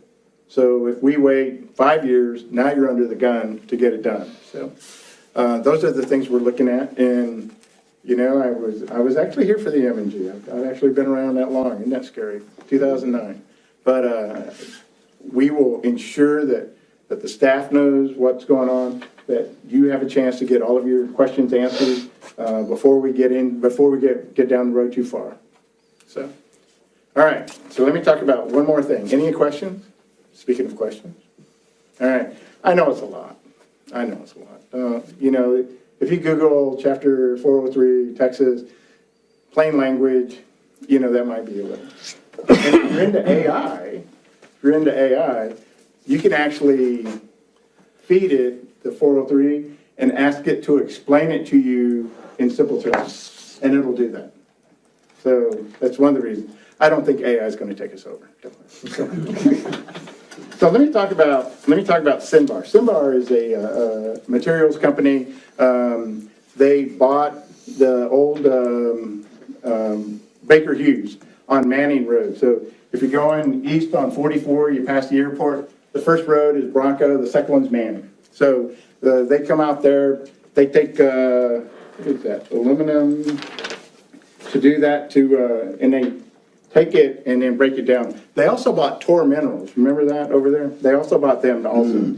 So they are they're going to request, and this is just an overview, I'm not asking for anything, but they're going to request a foreign trade zone. Now, Baker Hughes had a foreign trade zone from you, but as they sell, they need to get your commitment again, that, you know, that you're okay with the foreign trade zone. Tor is under it also. This is a huge company. They're here, they're in Mexico, they're in New Mexico. They have 13 locations throughout. Very important. They move a lot of stuff, a lot of inventory. And what this foreign trade zone does is allows them to bring stuff in and then pay the tariff when it goes out. So that is very important to them. We'll get with staff, we'll get a briefing for you. I know they had questions and they wanted to find experts before we got further down the road. But since I was coming here for the 403, they wanted me to talk about it. So they operated, they're going to be reapplying. And one of the problems they're having is in Mexico, even though they have places in Mexico, you know, commodities is very, very tough place to be. And, you know, they bought the Baker Hughes with, you know, the knowledge that they were going to get the FTZ, although they knew they needed to renew it. But so that's why they're looking. Because all of that stuff, you know, you talk about dollars, like less than $20 on a ton, you know, of this stuff, which is just amazing that they could do it. And it just takes big rocks and make them little rocks. I know in Tor, it actually is a plating. It's, you know, in their top product, Hitox, actually is one of the things where you say, hey, one coat will cover this. So that's what they use that for. So I'm available for any questions. If you have any questions, you know, you can certainly go with the superintendent, and we have a dialogue going, and I want to keep that going. I see great things. There are places just right above 44 that have single landowners that can be, or we can cobble land together and do some great stuff with it. All right? Good. And again, very sorry for the time mixed up. I looked back on my email, and sure enough, he said 6. So. That's all right. Yes, ma'am. So we're about to build a new middle school, and our realtors are here in the back corner. Yeah. If you can relay any economic development information to them on people looking in our area, Okay. so they can steer clear, that would be excellent. And then I just had, my notes went away. Yeah. My other question was on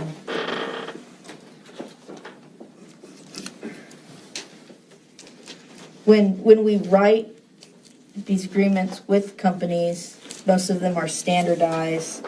Is it possible to add in language that people exiting our CTE programs can have some type of internship or, yeah? I don't know if that's a promise they can make in the agreement, but I certainly know that it's a thing that you can explore and not require, but require.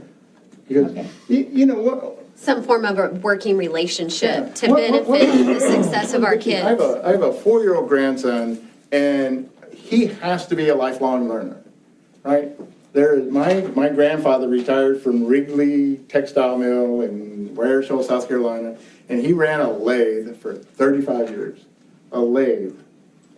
Turns, they make looms, they make whatever, a lathe for 35 years. My grandson, there's no job he can get that can do that. Even if he's like an airline pilot now, when I flew, when you pulled the stick, a cable ran back there. Now you just move the stick and something says something, and if the airplane doesn't like it, it's not going to do it. How's that for scary? Now that's AI. But yes, there are things that you can do that I don't think you can require them. But one of the things that we stress to the companies moving in is, number one, in there will be local content requirements. But number two is you need to build your workforce, and where you need to build it is in the ISDs, No longer at Del Mar, no longer, I mean, you have to, but even further. And I'm not even sure if juniors and seniors are the bottom of that. I mean, maybe even sophomores, maybe even freshmen. You know, you have to get them thinking there. 25% of people you meet in Corpus Christi, only 25 have a master's or bachelor's or above. 75% need more training. And a high school diploma is not doing it, is not going to do it. Not because it's bad, but because of the requirements and the technology that are in the workplace now. And then It's changing. it'll change and you have to be a lifelong.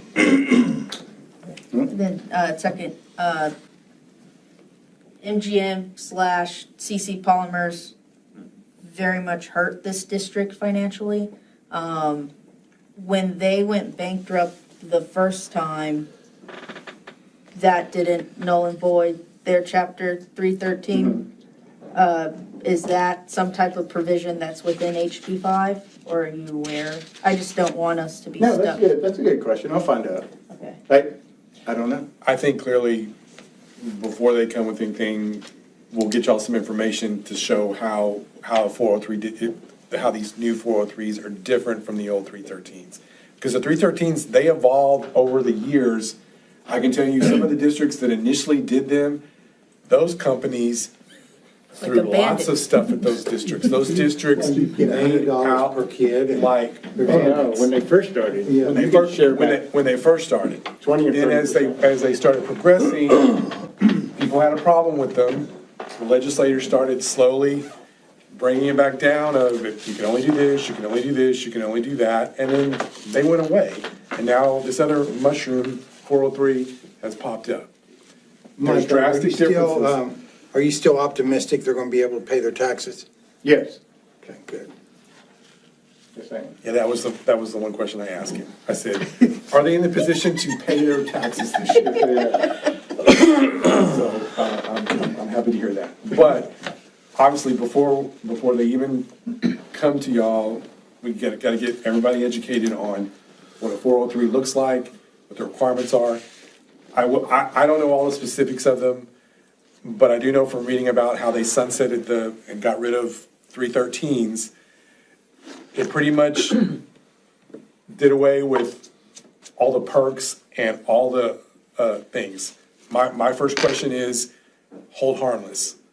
Because I can tell you right now, the way school funding is, and you've heard me say this 100 times, we're guaranteed so much per ADA. It doesn't matter how much taxes we collect.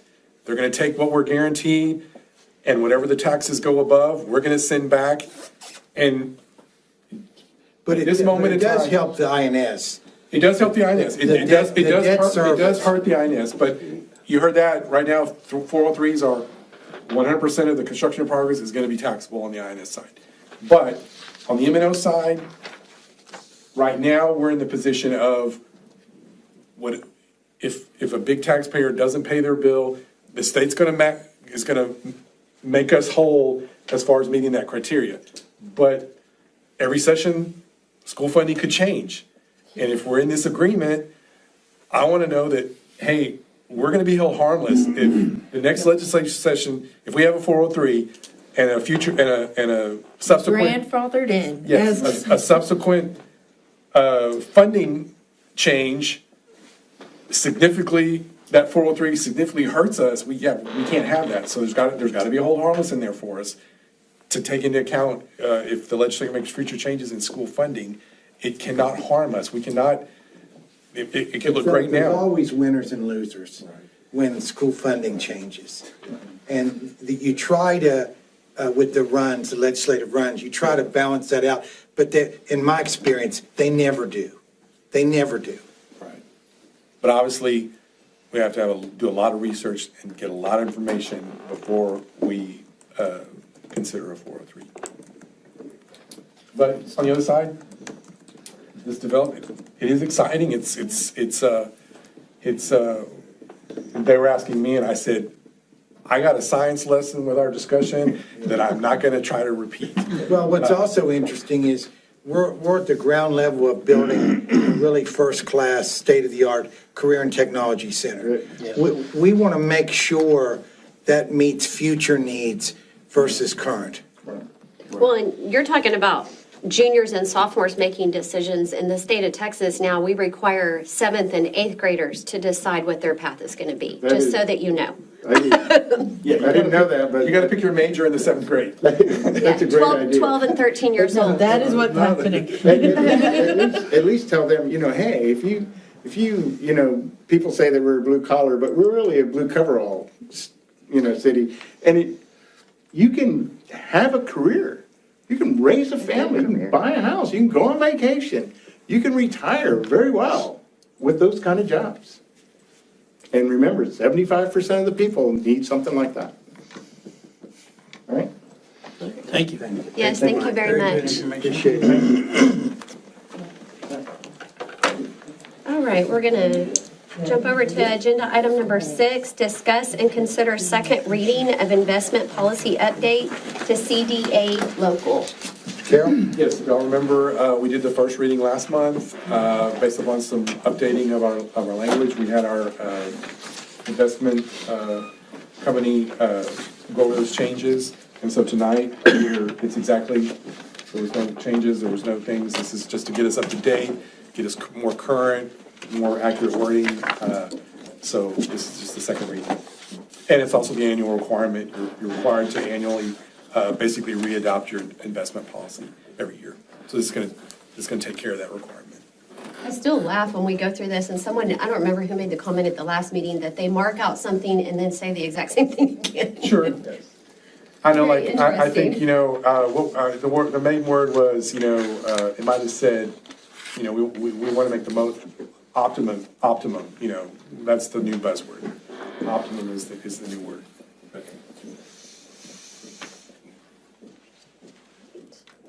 It is the administration's recommendation that the board approve the second reading and adoption of investment policy updates to CDA local as presented. I'll make that motion. I'll second it. All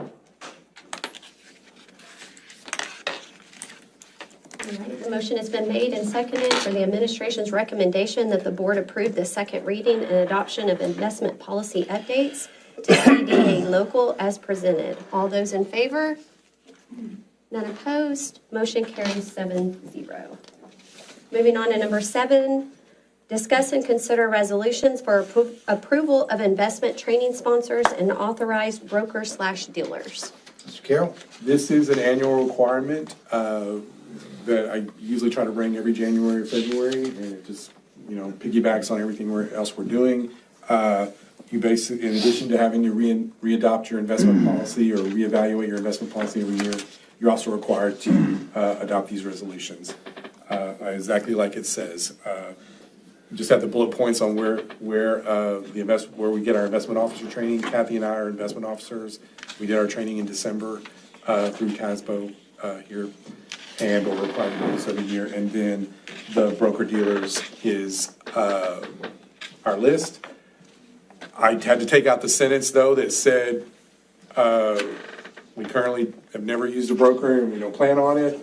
We anticipate with our action item that's coming forward that we will engage a broker to handle our investments with our bond funds that we've talked about with our new company that we're going to go with. So this is annual maintenance required by the Investment Act that we have to do every year. Philip, you said you and Kathy? Yes. Who's Kathy? The Director of Finance in my office, Kathy Saldana. Oh, okay. You haven't met Kathy, Leo? I don't think I I'll have. bring her to the next meeting. Okay. Is that her? Is it Saldana. Catherine? Is that what we call her? Yes. Okay, I didn't. Yes. Yes, I Catherine still haven't met her, I'm sorry. but Yes, the I'll name, bring the her other to the next name, meeting. I understood. Kathy, I didn't. Okay. Okay, any questions? Discussion? It is the administration's recommendation that the board approve the resolutions on investment training, sponsors, and authorized broker-dealers as presented. A motion? Paul Arriaga. Do we have a second, Leo? We have a motion made and a second. administration's recommendation that the board approve the resolutions on investment training sponsors and authorized brokers/dealers as presented. All those in favor? None opposed, motion carries 7-0, and I will read the resolution.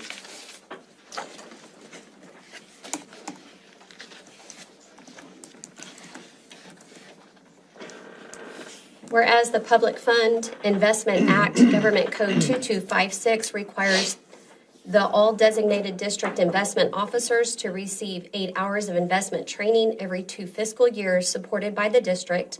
And whereas the Tolosa Midway ISD chooses to utilize investment training courses sponsored by the following entities: Council of Governments, TASA, Texas Association of School Administrators, TAS, Texas Association of School Boards, TASBO, Texas Association of School Business Officials, UNT, University of North Texas Center for Public Management.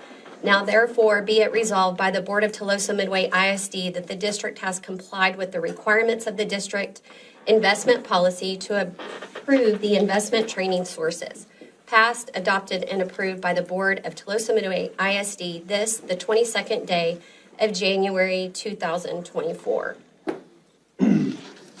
Whereas the Public Funds Investment Act, Government Code Chapter 2256 governs local government investment, and whereas the Public Fund Investment Act, Section 2256.025 requires the board no less than annually review, revise, and adopt a list of qualified broker-dealers authorized to engage in investment transaction with the district, and whereas banks represent depository relationships and are not broker/dealer firms, they are not included on the broker/dealer list. And whereas investment pools must be approved by a specific board resolution, they are not included on the broker/dealer list. And whereas the following list of broker/dealers is recommended for approval: Hilltop Securities, Samco Capital Markets, Stifel Financial, Wells Fargo Securities. Now therefore be it resolved that the district has complied with the requirements of the Public Funds Investment Act, and the list of authorized broker/dealers is hereby adopted. Passed, adopted, and approved by the Board of Tolosa Midway ISD this, the 22nd day of January 2024. Moving on to number 8, a report, direction of TM/HR report, goal progress measure number 5. Madam President, members of the board, as you probably know, we're extremely proud of our strategic plan. It will carry us for the next 5 years. We've concentrated on the 1 through 4 goal progress measures, primarily on student performance and achievement. However, there's other really important initiatives, such as satisfaction of our employees, making sure that we provide a workplace where they feel safe, comfortable, and they can flourish. Goal progress measure number 5 deals with that, and we have our HR person, Ms. Riggs, to make this presentation. Is this your first presentation to the board? No? No, you did the compensation plan. Well, good evening, Madam President Boone, Mr. Van Matry, and Board of Trustees. As Mr. Van Matry explained, I have the pleasure and privilege of going over District Goal number 5. So District Goal number 5 says that the community and staff members will believe in the direction of TMISD as evidenced by an annual increase in community satisfaction and engagement, an annual increase in staff satisfaction, and that should also read engagement because we want them to have a high engagement within our district.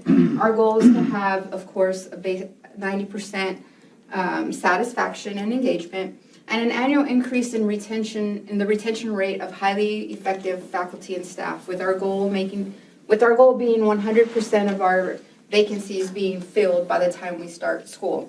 Now, what exactly is satisfaction and engagement? I think that's important to know what that is. So satisfaction is how closely the job and the district are aligned with an employee's personal career goals and work environment. You know, that's their compensation. Are they happy with their compensation? Are they happy with the work that they're doing? Are they happy with their schedule? Engagement is the degree to which an employee is motivated and enthusiastic and about their work and is committed to the values of our district, our core goals and values, and their willingness to go above and beyond to do their job. Now, it's important to note that a person can be satisfied and have a high rate of satisfaction with their job, but they can have a low level of engagement. I may love my salary and I may love having a job with the district that has intersessions and have periodic breaks, but I might not always be aligned with the goals and I may not want to go above and beyond to do extra within my job. So it's important that we make sure that not only do we have staff satisfaction, that we have that engagement. So why is that important? Because staff members are the most valuable asset that work with our students every single day. That bus driver, when our students get on the bus, when they get to the campus and they're greeted by those working traffic control at each of the campuses or working the bus line, the lines, those are the first people they see. The cafeteria workers, the ladies in the front office. You know, they impact our student achievement. They impact the well-being of our students. And so it's important that our employees want to go above and beyond and that they're happy, because then they'll, in turn, they'll go above and beyond for our students. Now, high engagement typically will result in higher retention of our staff, higher loyalty, they'll have greater productivity, and they'll have a higher quality of work. So it is very important that we retain our personnel by providing competitive salaries and by creating a positive culture of support and teamwork within the district. So as far as community satisfaction with the district, we do have some baseline data. When we were going out for the bond, we did that survey, and Basileis and Associates asked a question: do you have a positive or negative impression of Tulsa Midway Independent School District? 84% said they had a positive impression of the district, with 9% saying they had a negative, and 6% said they didn't know either way. So according to the company, that's 84% is better than the state average they had seen with their pollings with other school districts. So that's really great. So that's our baseline, is 84%, and of course we want to increase that satisfaction. As far as staff satisfaction, we don't really, I'm sorry, go ahead. What are we gonna continue to do, like a yearly survey, or what's Yes. the? Yes, that is the hope. Is we're not probably going to use Basileis, but we could probably create our own survey that we can then release via social media, via Parent Square, so that we can get that feedback from the community. And then a big part of this survey data was community members that didn't have any involvement with the school district. And I think that's important that we get the full community. We need to look at parents, we need to look at business members, we need to look at those that don't, to see how they feel about our school district.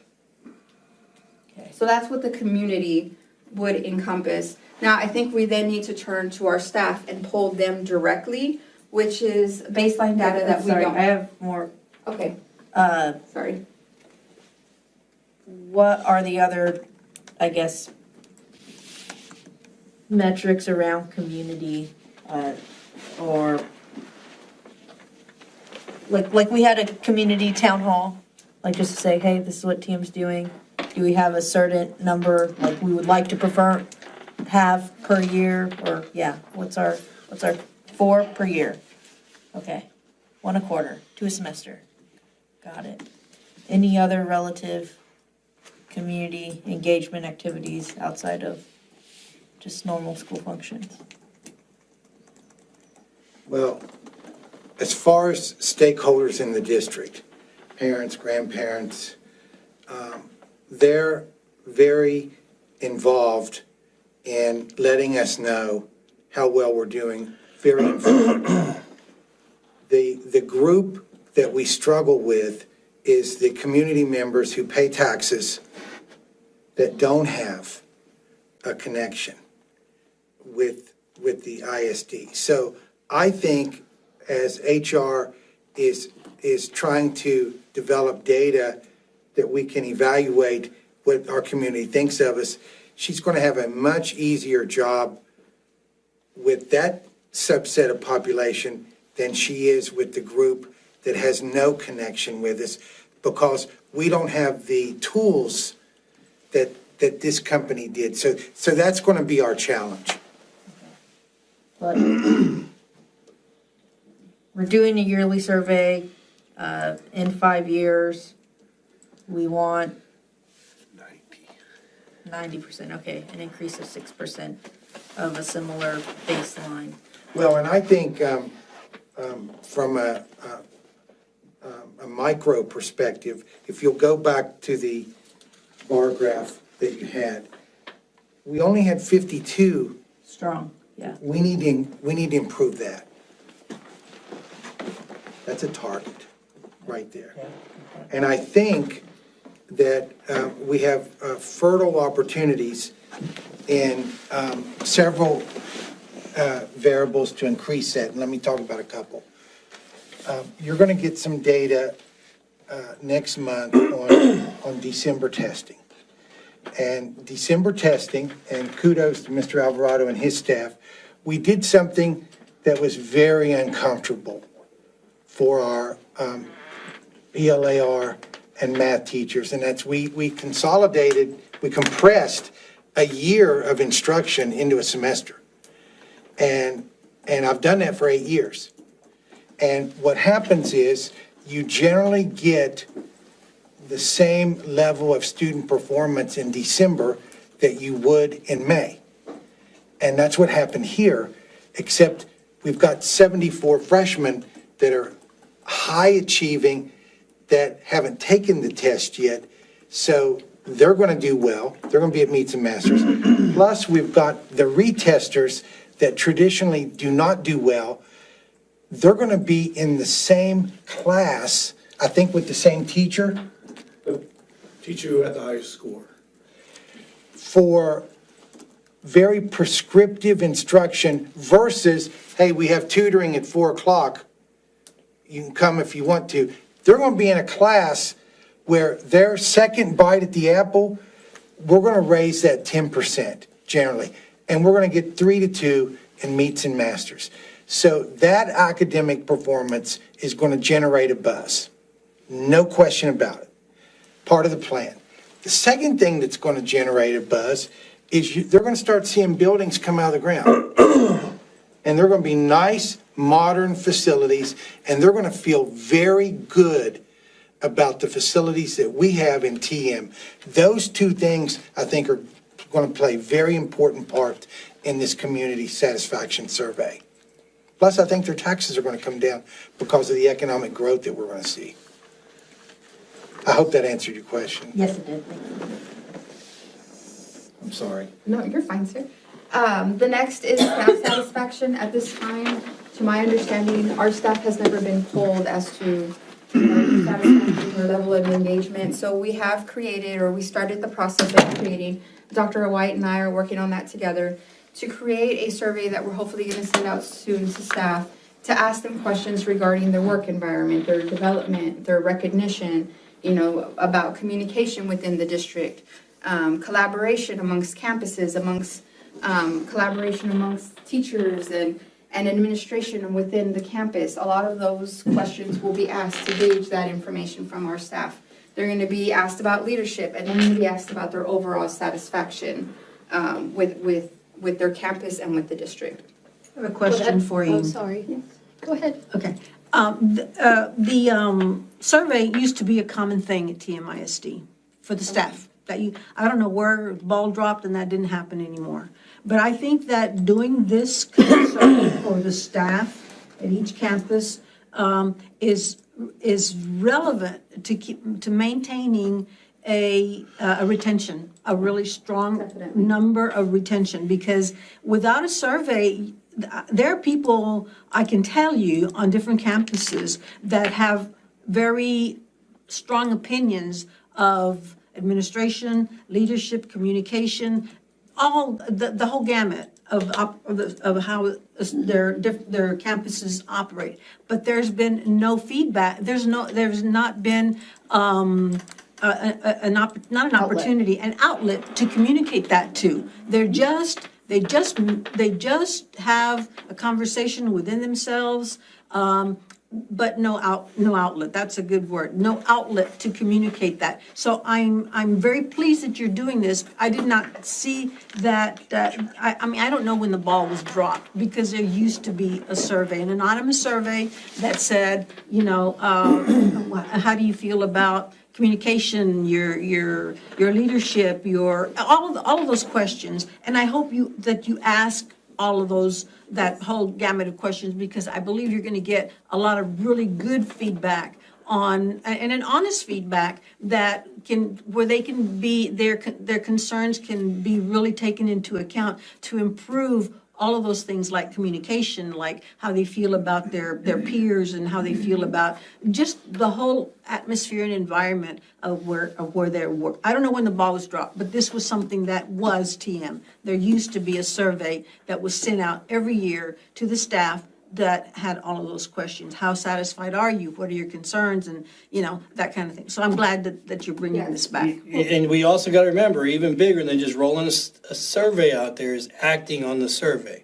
Most definitely. Because the next year, if you don't act on the survey, everybody just says, well, the survey is not worth anything, right? So I know y'all know that, but we got to make sure that we're going to make a commitment, and there's going to be some tough things probably to change some of these things that we're hearing, so. Anonymous? Will Yes. the surveys be anonymous? Yes, and I really do hope that we get that honest feedback. You know, in order to have continuous improvement, we need to know where we're failing. Yeah, you can't improve without knowing. We have to have that information, and then we need to take that information, and as campus leadership, they need to have the conversations as what can they do better? At district, what can we do better? What can we help our campus administration with? How can we help our employees to address those issues that they've identified where perhaps we need to make improvements? I'm glad you're doing that with the follow-up, because in my experience, having taken a survey and knowing that a survey was turned in and then nothing happened, there was no follow-up, there was nothing to feedback on what the survey gave the admin, because it eventually comes to you as administration. But there was not a really strong feedback on, well, what happened to what we turned in? How were our concerns handled? So I think it's really important that you do take into consideration into the answers that were given to you in the survey, and look at each question, and you'll probably get some random, because there was in that survey, and I don't know if you're going to do it, I don't remember the wording, it's so long ago, other concerns or something that was not addressed in the survey. I don't know if that's something that is open to do, or if you just have a survey that has, like a comment section, that something that was maybe not a question on the survey. But I'm glad that you're going to do the feedback, because I don't want to have a survey sent out to our staff, to our campuses, and not give them a feedback. I think it's really important. And like I said, for retention purposes, you need to be able to know how the staff feels about what's going on their campuses. I definitely agree. And that information will be summarized, and the next year when we come back and we report back how have we done, you'll be able to see the changes. And we really want that to, like Mr. Arriaga said, we don't want it to be like, oh, that's just another survey, I'm just going to fill it out and it's go somewhere on somebody's desktop. So I am looking forward to seeing the results of that survey. Obviously not this year, but for future years, I would recommend that the survey align timeline-wise with our formative evaluation of the superintendent. So we have more data inputs for that forum.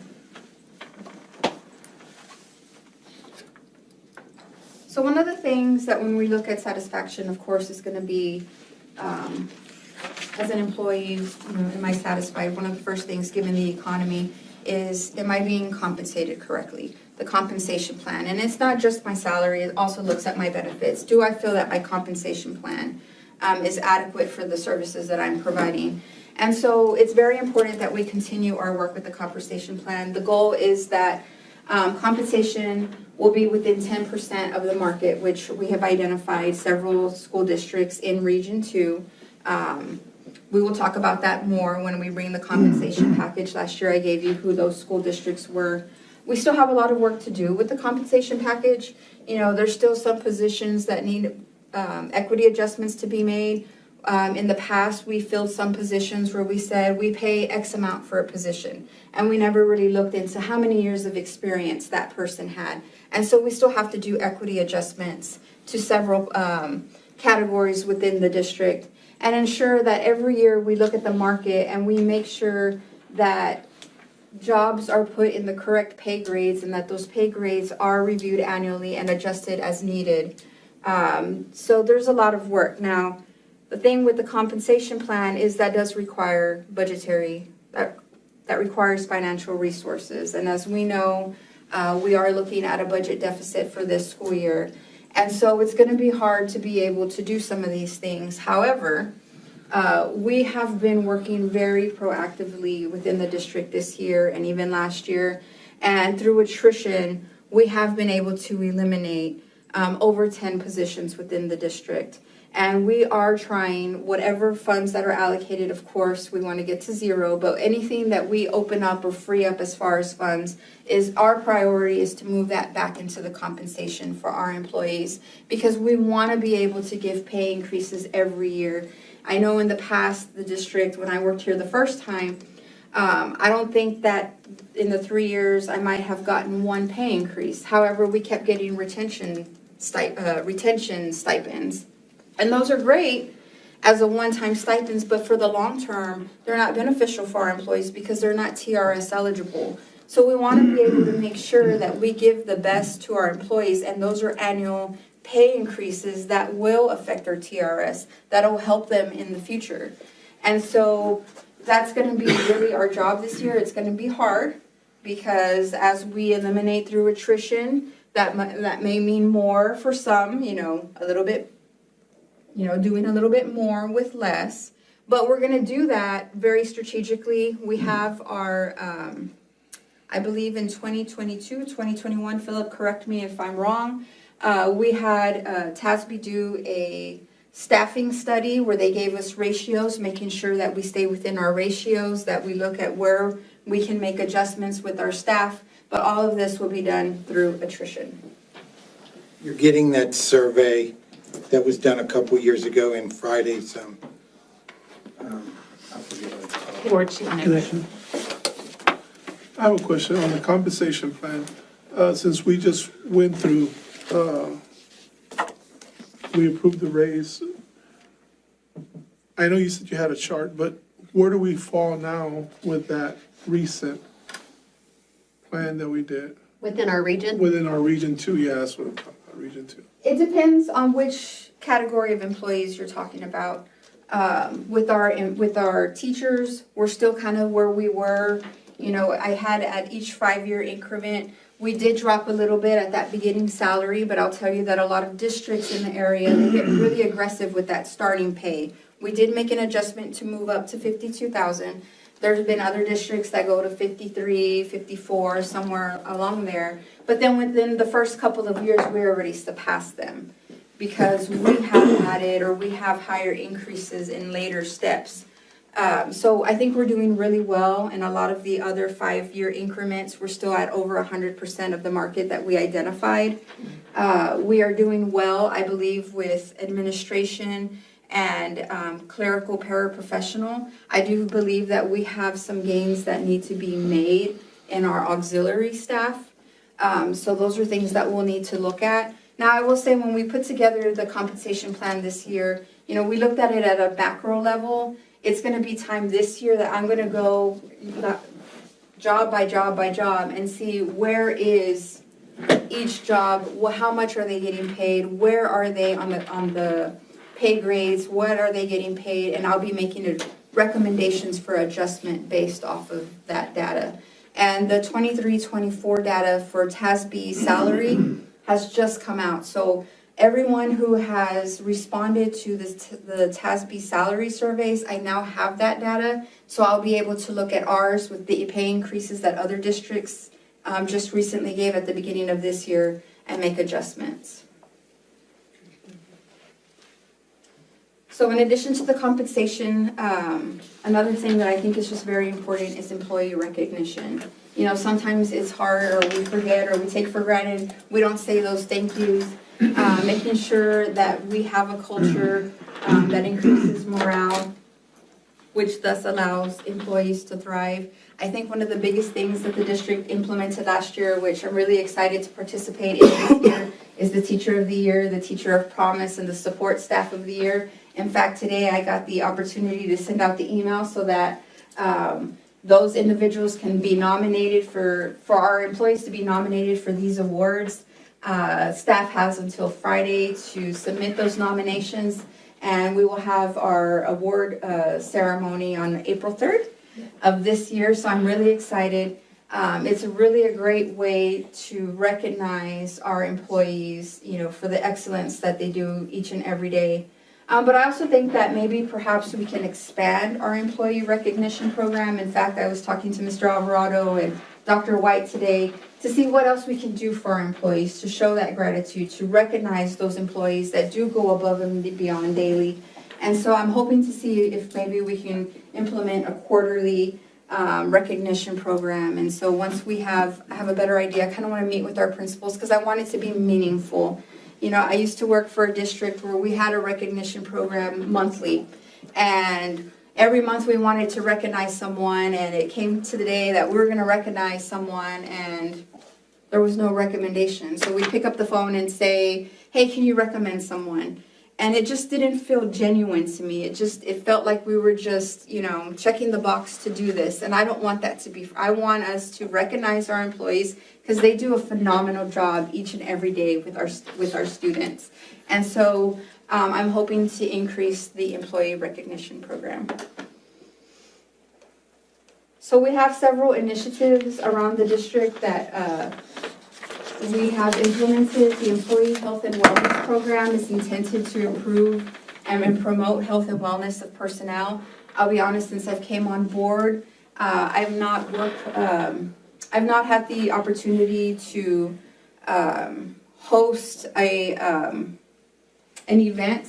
I know that Ms. Elizondo last year that they really created this program, and they had, I believe, sand sculpting, and they had a few other programs. That is something that we're hoping to get to this semester and to be able to provide a couple of events for our employees.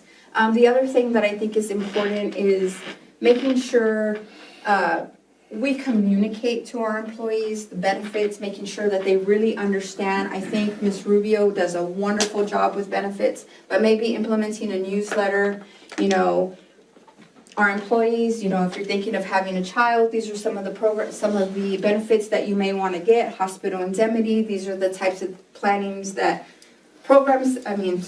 these are some of the benefits that may help you for family planning. If you feel that you're going to be retiring in the next couple of years, these are some of the things that you can do to start planning ahead. I think it's really important that we give that information to our employees so they're more informed when they make their decisions. The other thing, our district-sponsored childcare for employees. We are very fortunate that we offer free TMPM to our employees. And then this year, district employees had the option to enroll their students who would not otherwise qualify for pre-K4. We allowed them the opportunity to enroll their students. And I think that is so beneficial to our employees. That's such a wonderful initiative that the district implemented this year. And then, of course, you're grow your own, making sure that within the district, we give leadership opportunities to those that will become our future leaders, you know, making sure that our teachers have the ability to become assistant principals have the opportunity to become principals, in addition to partnering with local universities to make sure to recruit students to our program. You know, the last one that we did, I think, was for an athletic trainer. We've done for social workers, where we allow those students for Texas A&M Kingsville, Texas A&M Corpus Christi to come and do their student teaching here, and then hopefully hire them once they get their certification. You can also maybe mention social work. We also did that for social workers. We got our social worker, was it last year for the first year? That was her second year. This is her third year. This is her third year, but this year, she was able to get interns. And so we got 3 additional interns that are helping her this year. And they're getting their experience by helping us out with our initiatives. And I think that's just fantastic.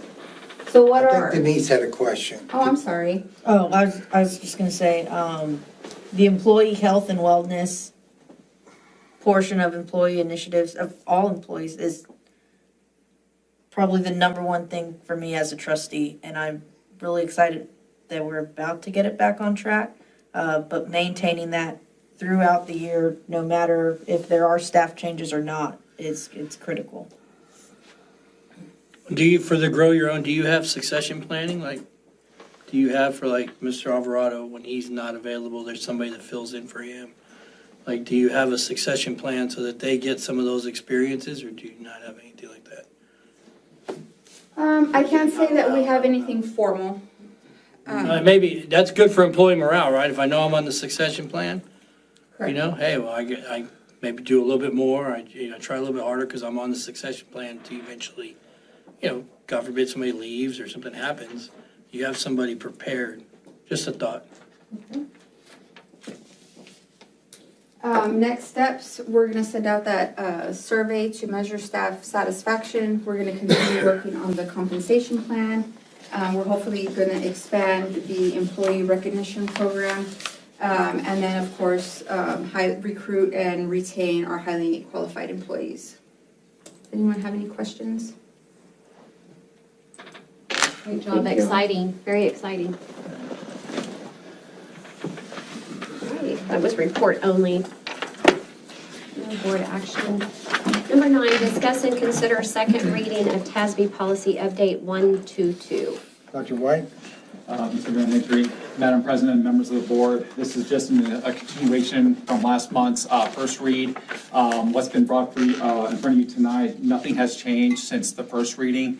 And so what you see is kind of what's already been there. And at this point, is there any further conversation or discussion needed? I didn't realize in the first reading that DP local had to be a separate agenda item. Okay. SB 763 to allow volunteer chaplains. Yes, that is its own, That's February. its own category. February? Okay, Yes. awesome. Yep. So, My call. on its way. Until then, you've got the 10 in front of you that, as presented, based on how you vote, we will move forward with getting those updated and on to policy online. So, any other questions?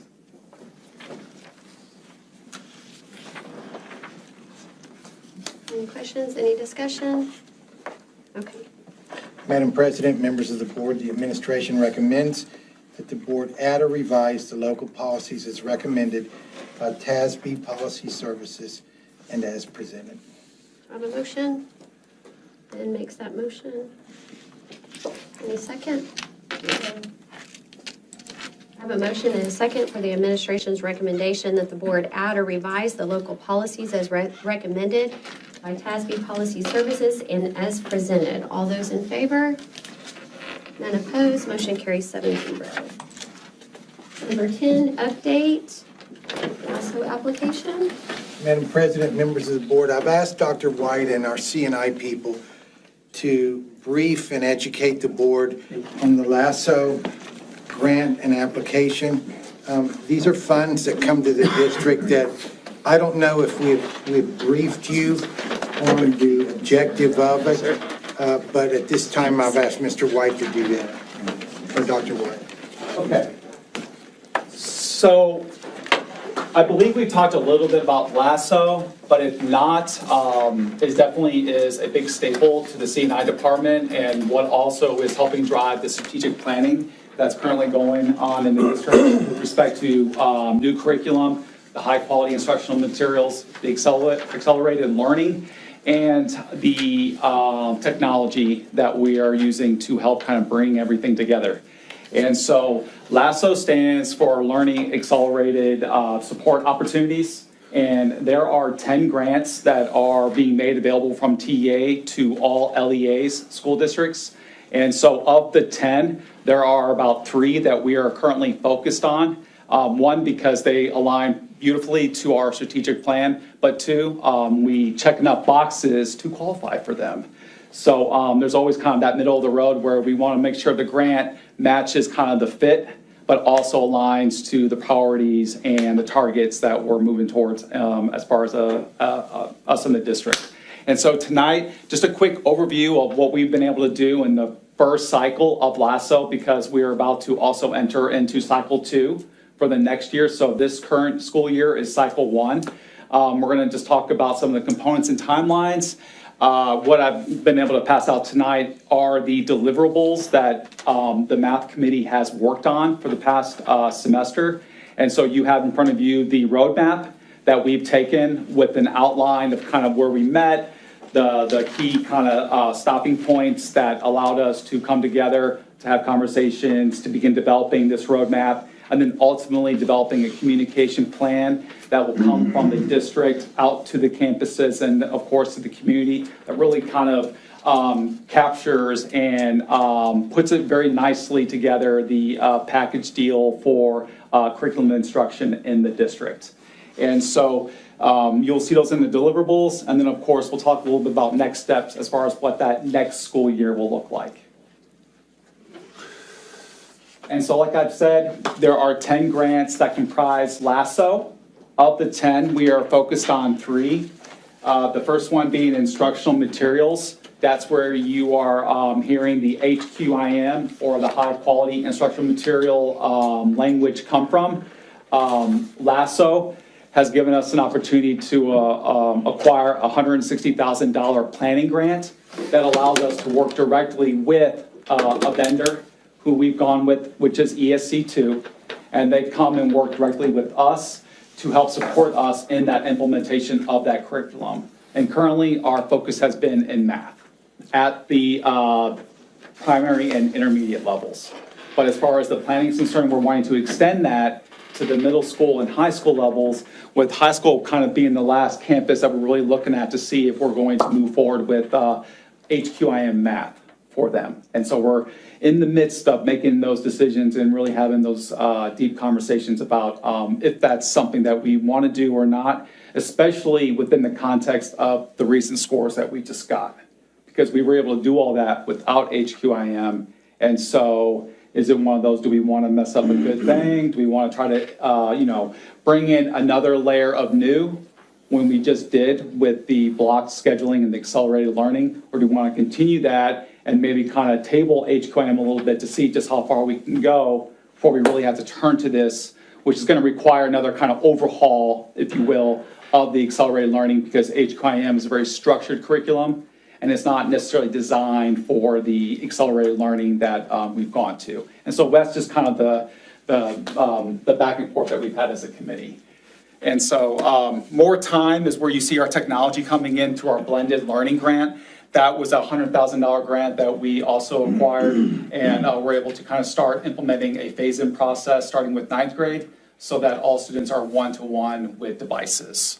And the innovative school models, that's where you're seeing P-TECH, that's where Warpath Academy is being born from, out of the innovative school models. And so again, the purpose is really focused on accelerating academic gains, specifically in math and literacy, currently the focus being in math. And then of course, promoting strategic prioritization and decision-making within the district, which is great because that helps us tie back to our strategic plan. And then just a little bit more detail on the types of grants.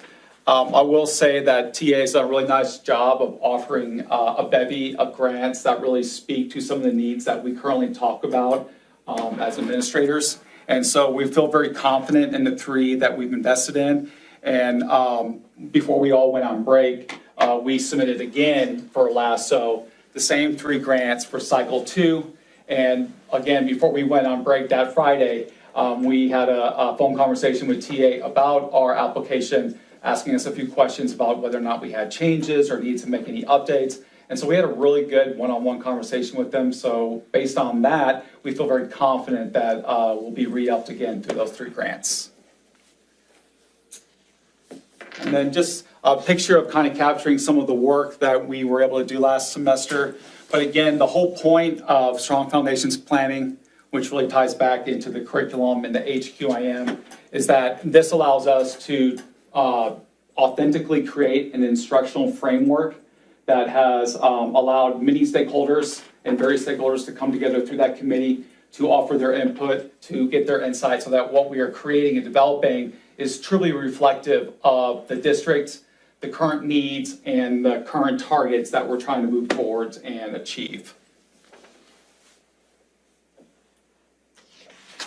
And so just a few components here. Like I said, we have partnered through ESC2 to get this work done. We've created a math committee composed of teachers, administrators, paraprofessionals, instructional facilitators, and other various administrators to come together for this work. And this is kind of what we've been able to do through what TA is calling the Collective Learning Series, which is kind of captured in the roadmap. And so one big piece of that has been focusing on research-based instructional strategies, which is really these tools that we're wanting to give our teachers so that they're not having to go and try to find specific strategies or tools themselves. For instance, that's kind of where you hear the teacher-paid teachers, quick, easy, let me go grab something. Instead of having that be the practice, this kind of goes away from that, aligns everybody on the same page through research-based instructional strategies, knowing that these are vetted, they've been tried and true, they're coming from TA, and therefore we don't have to question the fidelity of those strategies. They're ready to go, rather than kind of hoping and praying that the teacher who grabbed whatever off of teacher-paid teachers, that's also a good strategy. And so this eliminates that need and really just allows us to focus on the best things that we can be doing for our kids. We are creating deliverables in the form of a roadmap, the communication plan, and the instructional framework. Once a month, we attend community of practice across the entire state. So that would be a kind of remote learning conference call where anywhere between 1 to 200 district representatives join that call. And that's where we kind of meet, network, talk about the work we're doing, and just get an opportunity to learn and hear from one another. And then the last thing that is kind of being done is participating in a readiness assessment to support decision-making for year 1 implementation. And so that's kind of going back to the survey and feedback that we'll be getting once this is all said and done. Here's what the process has looked like kind of from a visual linear standpoint, starting with the roadmap, communication plan, collective learning, working through the framework, and then, of course, our final step being implementing the framework. You'll note that the last date that we met as a committee was on the 18th. We have one more meeting to truly finalize the instructional framework, and that will be kind of the capstone piece that will end cycle 1, and that will be the thing that we springboard off into when we turn to cycle 2 for next school year. And so that's kind of what I've already said. We're right on target for the March 2024 announcement for cycle 2. So in a month or so, we'll be hearing a little bit more about that. And then focusing from math to literacy as we finish up math. And we'll be focusing on literacy for the instructional framework as well. And this instructional framework is for the entire district? Yes, ma'am. To bring them all onto the Correct. same, okay. Correct. And so we'll have one for math, we'll have one for literacy, and those will be really used to drive just about everything that we're going to want to do C&I related as a district and specifically on each of the campuses. Okay. And here's the crew, here's the team. Thank you very much. And at this point, are there any other questions or anything that you'd like to ask more about? They're great smiles. It's been a really great committee. It really has. I like the way y'all are working together to put all of this together. I think that the outcome is gonna be, it's gonna be very noticeable in student outcomes. Absolutely. Yeah. We've already seen it. Yeah, Absolutely. so congratulations. You have students on the committee? No, that was the one thing that really was not the focus. It really was focused specifically on teachers and getting the teachers familiarized with that RBs, the research-based instructional strategies. That, to me, is going to be the key that you'll start hearing more and more about as we move forward with the HQIM kind of being the prevailing theme from TA. They're going to be on my committee. Yeah. I only say that because somebody on the very far left almost looks like a student. Yeah, she does. Yeah, yeah. She's a She young was teacher. the teacher of promise last Is that year. right? Yep.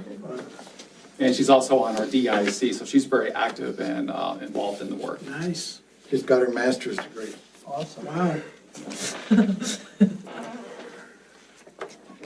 Retention. All right, any more questions? Great job, thank you. All right, number 11, discuss and consider an agreement with Valley View Consulting to serve as the district investment advisory firm. Mr. Carroll? Yes, as you remember, we had the presentation from Valley View previously, and this is just the formal agreement based upon their fee is the 6 basis points for any transactions that they help us out with to help us get the optimum investment income and help us strategize to get the biggest bang for our buck as we start getting bond funds. John, any other questions about, this is just the agreement that matches everything that was presented. This was the lady that was here. the Yes, other day, right? yes. Does this agreement have to be read? No. Okay. No, it's not a resolution. Okay. I was hoping it would. I was hoping you'd say no. Holy cow. I was gonna make you read it. Okay. It is the administration's recommendation that the board approve the agreement with Valley View Consultant LLC as presented. I'll make that motion. Do we have a second?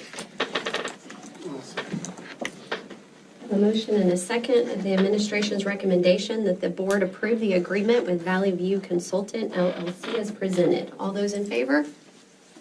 None opposed, motion carries 7-0. Number 12, discuss and report board self-evaluation. Guess that would be me. Definitely not me. Did everybody have the opportunity to take the time to fill out the board self-evaluation? I did not. I did not. I did not. I apologize. I didn't. I did. I did.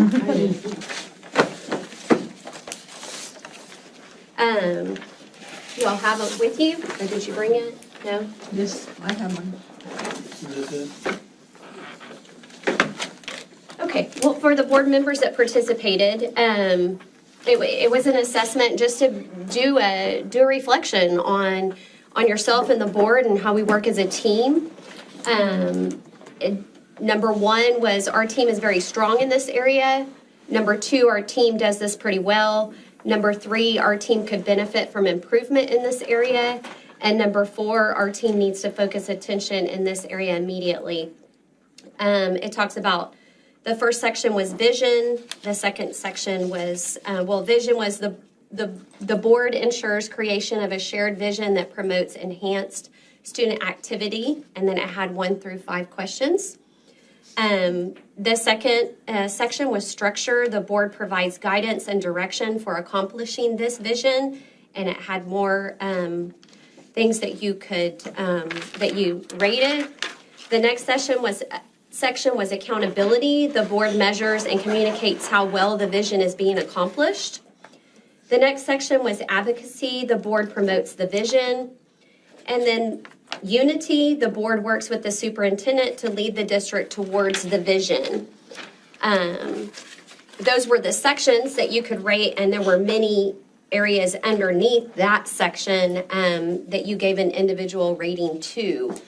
I'm going to open it up for discussion for the first section, which was vision. And if anybody has any comments or discussion. I guess, can we print it out and they take 10 minutes just to do the section? Is that okay or not okay? It'll take me longer than 10 minutes. Well, no, they're just like one sentence, like it's one sentence and you say 1 through 4. And then the last pages, it even had said, like on all the writing part, it's like you could do this individually or as a team. Obviously, we're gonna do it as a team now, but on this part, did y'all want, no, yes, maybe? I have a real bad headache. Okay, Right now. you got it. My comments on vision were, I gave us ones for just about everything, which is I felt that we were very strong in this area. One that I put a 2 on was the last one. The board demonstrates its commitment to the vision by using the vision to guide all board deliberations, decisions, and actions. And my justification was, we just got the strategic plan. We are able to get there now, but before there wasn't really that focal point to lead everything off of. So I thought we were doing really well in that area. I actually rated us well in that area also. I think there's that last one, and we can always do better, right? We can always work to improve and get better. And I did, I rated us, our team does this pretty well, because it is my learning experience that you cannot always have an E on everything, because then it leaves no room for growth. So that is the reason that I thought I think we're doing great as a team, but with knowing that knowledge, I said, I cannot just say we're doing E's, we're doing 3s and everything, because it leaves no room for growth. But I think we're doing great. Anybody that didn't do the survey have a comment about it? Or think we're doing well? I think we're doing well. I think so, and I agree with Janie. I think you should also always leave room for saying we can do better, because I think we can. I think I agree with Leo, because we're doing a good job, have good leadership now, but more with him, there's always room for improvement.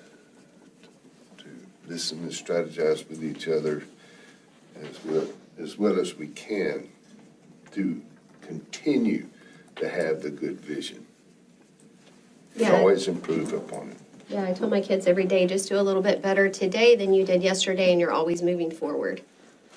So, the next section is structure. The board provides guidance and direction for accomplishing this vision. I'll kind of start this one off. I gave 2s and 3s in this one because I feel like, again, we're just continuing to need to improve in each one of these. And there's quite a few things under here on things that the board does. The board approves goals, policies, and programs that ensure a safe and disciplined environment conducive to learning. Well, that's the only one I gave because I think that we do a very good job at that. One of the other ones at the top, the board focuses its actions on policy making, planning, and evaluation. Well, we just started doing evaluations again, and we just put into place to do them on a regular basis. So I gave us a, bless you, 2 out of 3, a 2 and a 3, kind of sitting in the middle of them. So that's kind of my 2 cents worth for that section. I did the same thing. I have 2s and 3s, and I think we probably had checked off the same things. So, I felt bad about not putting one, so I left them blank because I was going to put 2s and 3s. So we're on the same page here. You know what? I did leave one blank, and that's the first one. The part of the legislature and the State Board of Education with the TEA and stuff. The governance part is. Gosh, it's ever changing. So for that reason, I left that blank. I didn't grade it. All right, the next, anybody else have any comments on that That section? was pretty much Wait, 'cause I didn't bring the one I had, I just, left it. But yes, it was twos, yes, and threes. Okay, the next section's accountability. The board measures and communicates how well the vision is being accomplished. I was going to say the vision was over there on the wall, and I think it had been there a very, very long time. And it's now down because our vision has changed, right? And we're getting a new one. It's at the print shop. We're not only putting it in the boardroom, but it's going to be in every campus office. Awesome. So our staff and our parents can see what our goals are. And our kids. Yes, that's important. Someone want to comment on this section? This one had the comments on, are you evaluating your board to make sure y'all are fulfilling everything you're supposed to be doing? This is our first time doing this, so Yeah. getting there, we're starting the process, but this is the document, the form, the process to critique us and how we're doing as a team, to get us better. Right. And that was the one I gave us the lowest on because of the fact that we haven't done it since the ball got dropped due to certain circumstances a couple of years ago, so. Yeah, I gave it low too.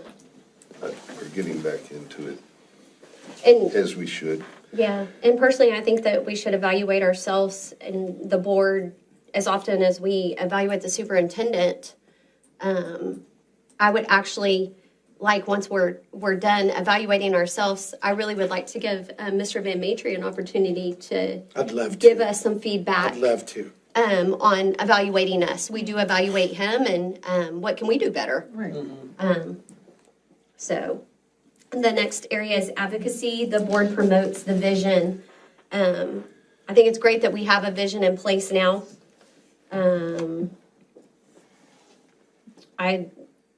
We've always had one, it's just a new one. Right. The board ensures an effective two-way communication system between the district and its students and employees, the media, and the community. I think with the students, we're moving in that direction with the advisory panel that you've put together to hear the voices of the students. I rated that low because that just started. So Haven't really started yet, we just met Just today. met. But we'll have that put together by Monday. You already have the committee selected? The committee, yes, we have that was when you were out. a teacher from, I think they're all teachers. They volunteered, and we have one from each campus. And so there were 51 applications, and now they're doing the vetting and going to make individual recommendations that will score and populate. It's really going to be my classroom, and I'm going to do everything I can on leadership skills and an opportunity to advise us on things. I've got the 3 university presidents that are going to provide leadership training to the group, and I'm going to take them everywhere. Nice. I did on 29, number 29, it's under advocacy. The board leads in recognizing the achievements of students, staff, and others in education. I did give us a 1 with Van Matry's leadership. I feel like that we are a team that is taking care of that now, which is awesome. Anybody else have any comments on that section? I think for advocacy, I think that's our lowest one out of everything. It talks about building partnerships with the community, businesses, government leaders to influence and expand educational opportunities to meet the needs of our students, to support children by establishing partnerships between the district's parents, business leaders, the same exact thing. And all 7 of us should be we're the face of TM in and outside of the community. We should be not keeping TM in a silo, but trying to build up as many partnerships as possible to, I was going to say exploit, to take advantage of as many opportunities for our children as possible. That hashtag TM promote like all day long. And then the last one, number 30, the board promotes school board services as a meaningful way to make a long-term contributions to the local community and society. I marked us low on that as well. I feel like each of us serving on this board has a duty to, one, like do the best while we're on the board, but also if you ever decide like not to seek reelection or something, you should actively be looking for your replacement as well. Who in your community do you believe can fill your seat and all of those things? We need to keep it going throughout the community, not remain stagnant. And I think advocacy, just within our businesses, within organizations, and with our future leaders is the most important and our biggest area for improvement. I agree 100% with that, because I had the same thing. In fact, I even put a question mark on it, because I was interested to see what everybody else thought. And in that, I agree totally with you about being strong in advocating this district in all of these subjects and all of these questions. These questions are ideally something that we should take into, when I answered this, I looked at myself and me sitting here. What do I bring to the table? What is my strength? And I think that's something that each one of us should ask. What do you bring to the table? And you're right. If I leave tomorrow, I don't want somebody to sit here and doesn't know anything about anything, What do you bring to the table? What is your strength? I think that in order to make our board a strong board, but everybody has to bring some strength to the table. Otherwise, you're just occupying a seat. What are you contributing? What are you advocating for? So I agree with you 100%. I put that low also. I gave it in between a 2 and a 3. And I read that a little differently than y'all. Yeah, I read it as advocating for every group of children in the district, in the board, working together to be a part of all of those groups within our district. For example, not just what's held here, the Special Olympics bowling, all of us taking the time to go do something like that.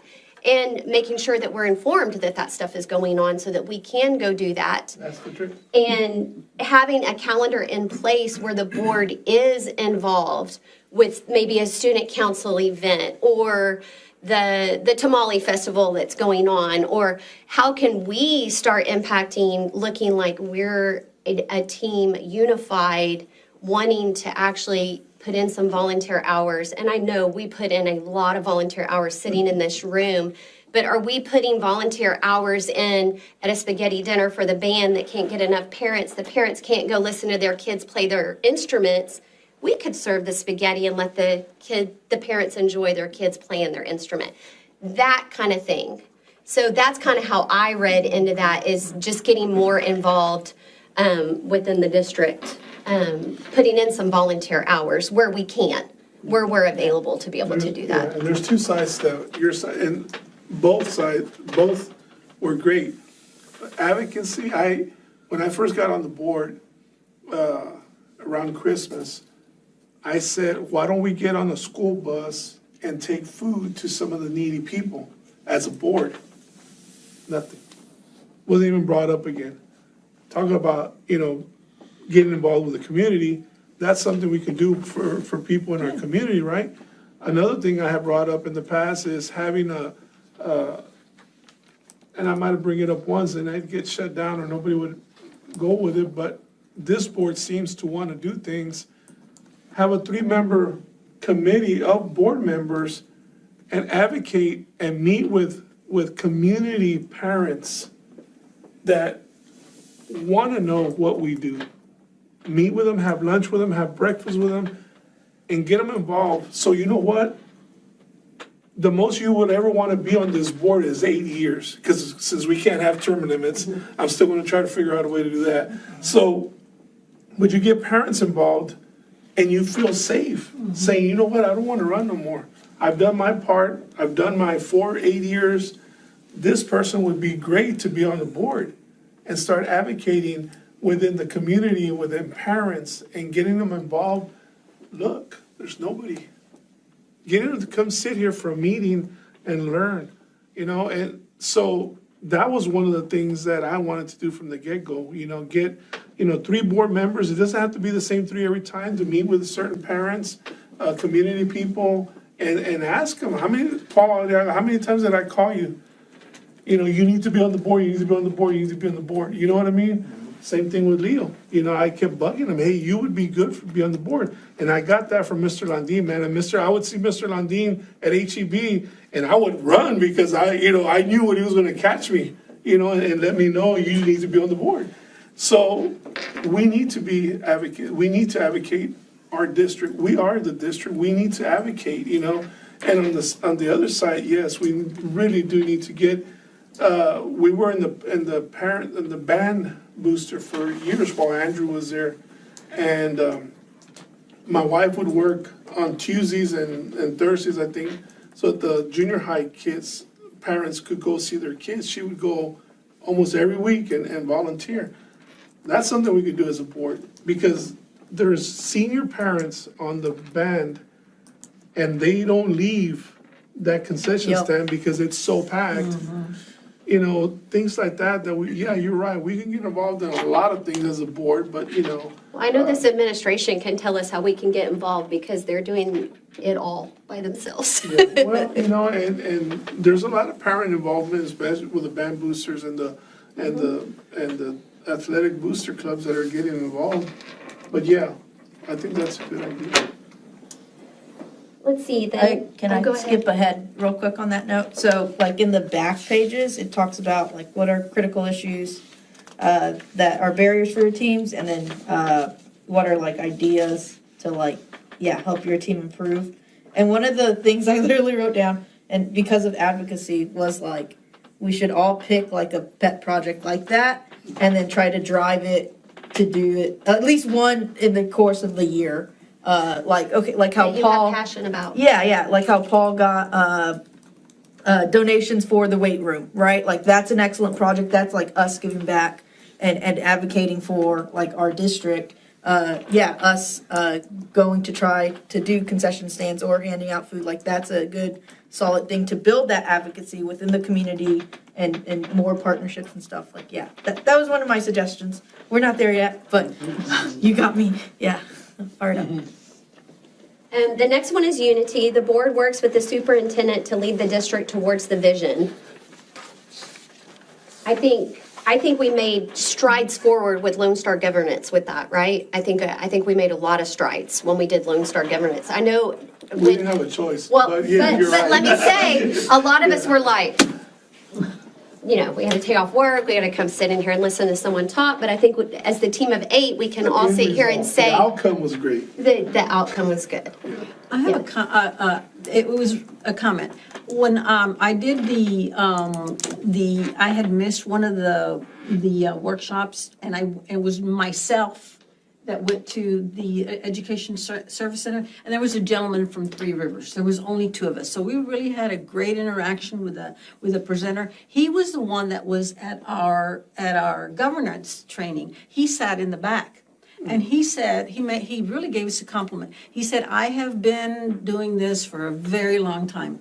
I have observed, and he's done presentations, workshops, evaluations, and he said, and I was there. And I said, because I told him, I said, I've seen you somewhere, but I don't remember. It's probably at one of the training workshops. And he says, I recognize you. I know where you've seen me. And he told me he was sitting in the back. Anyway, he says, I have never seen. He said, and I'm not just saying this. I have never seen a team of 8 in a training workshop that I could see the unity. I could see the strength. I could see the commitment to your on and on and on. And he said, I've never seen that. So I think I shared that with somebody. I'm not sure who. With you? Yes. I told you as well? Yes. I thought that, and I haven't had the opportunity to share that with you, sir, because I thought that was a great compliment to have him say, I have never seen that. And given the years that he has been doing what he does, so. Well, and awesome for us, but so sad to know that Yeah. there's that much going on. Well, because he said in that districts. he works with a lot of school districts, school boards, the division. He said the division between, school board trustees he says, some of the districts are in real serious trouble just getting along. And so that was one of the first things that he noticed, the unity.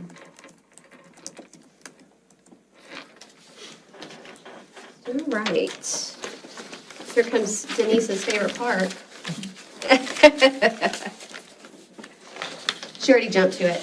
It's about the team critical issues. I'm just going to start off with my very first one. Some of us that have been on the board prior to whether we call it the old board or the new board or whatever we want to call it, we're a team of 8 sitting here right now currently. If we continue to stay in the past or bring up the past, we're not moving forward. And that's the only thing that I see that really not helping us. I feel like that we are a team. We're working really well together. We all have so many strengths that make us the best team that we can be.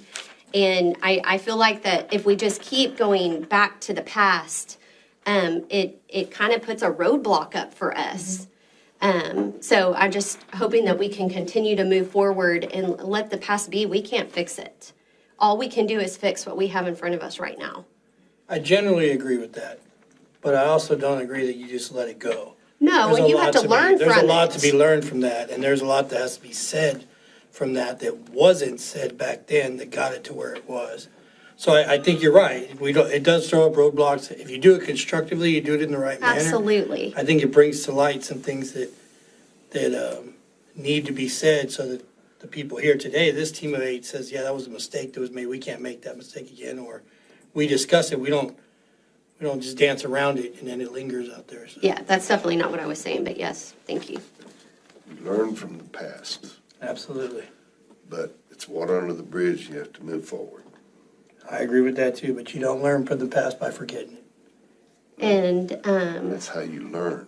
You don't forget it. That's what I'm saying.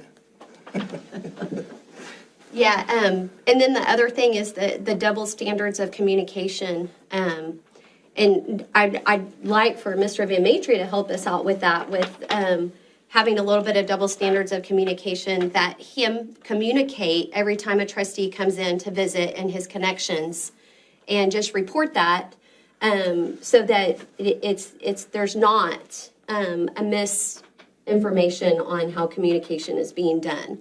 So I would like to see that if someone is coming in, now if it's a personal reason that you're coming in to talk to the superintendent, it has to do with your child at school. Well, no, the Board of Trustees don't need to know that. But I think if you're coming in to sit down and talk to the superintendent about something about school business, all of us should know it. All of the trustees should be on board with that. So I would like to see that happen, if that's possible. So let me just clarify. Is it a text message that I report, a phone call, or a physical visit? Any communication? Oh, I'm saying when someone comes in to sit down with you and it's just you and one trustee about school business, and it was an appointment. It rarely happens, but it does happen. I mean, there'll be, I mean, it happened a lot at the beginning of my term here, but I would say maybe one time since Thanksgiving that I've had a trustee come in, and maybe 2, but I can definitthat do that. I just think it's better for the board to know if someone's come in and talk to him. Maybe your concern is something that we need to be aware of, and it doesn't have to be, like she said, not anything personal, not anything. If it's something that maybe it's a concern that is happening, that because one of the things that I think we all know, being in this community,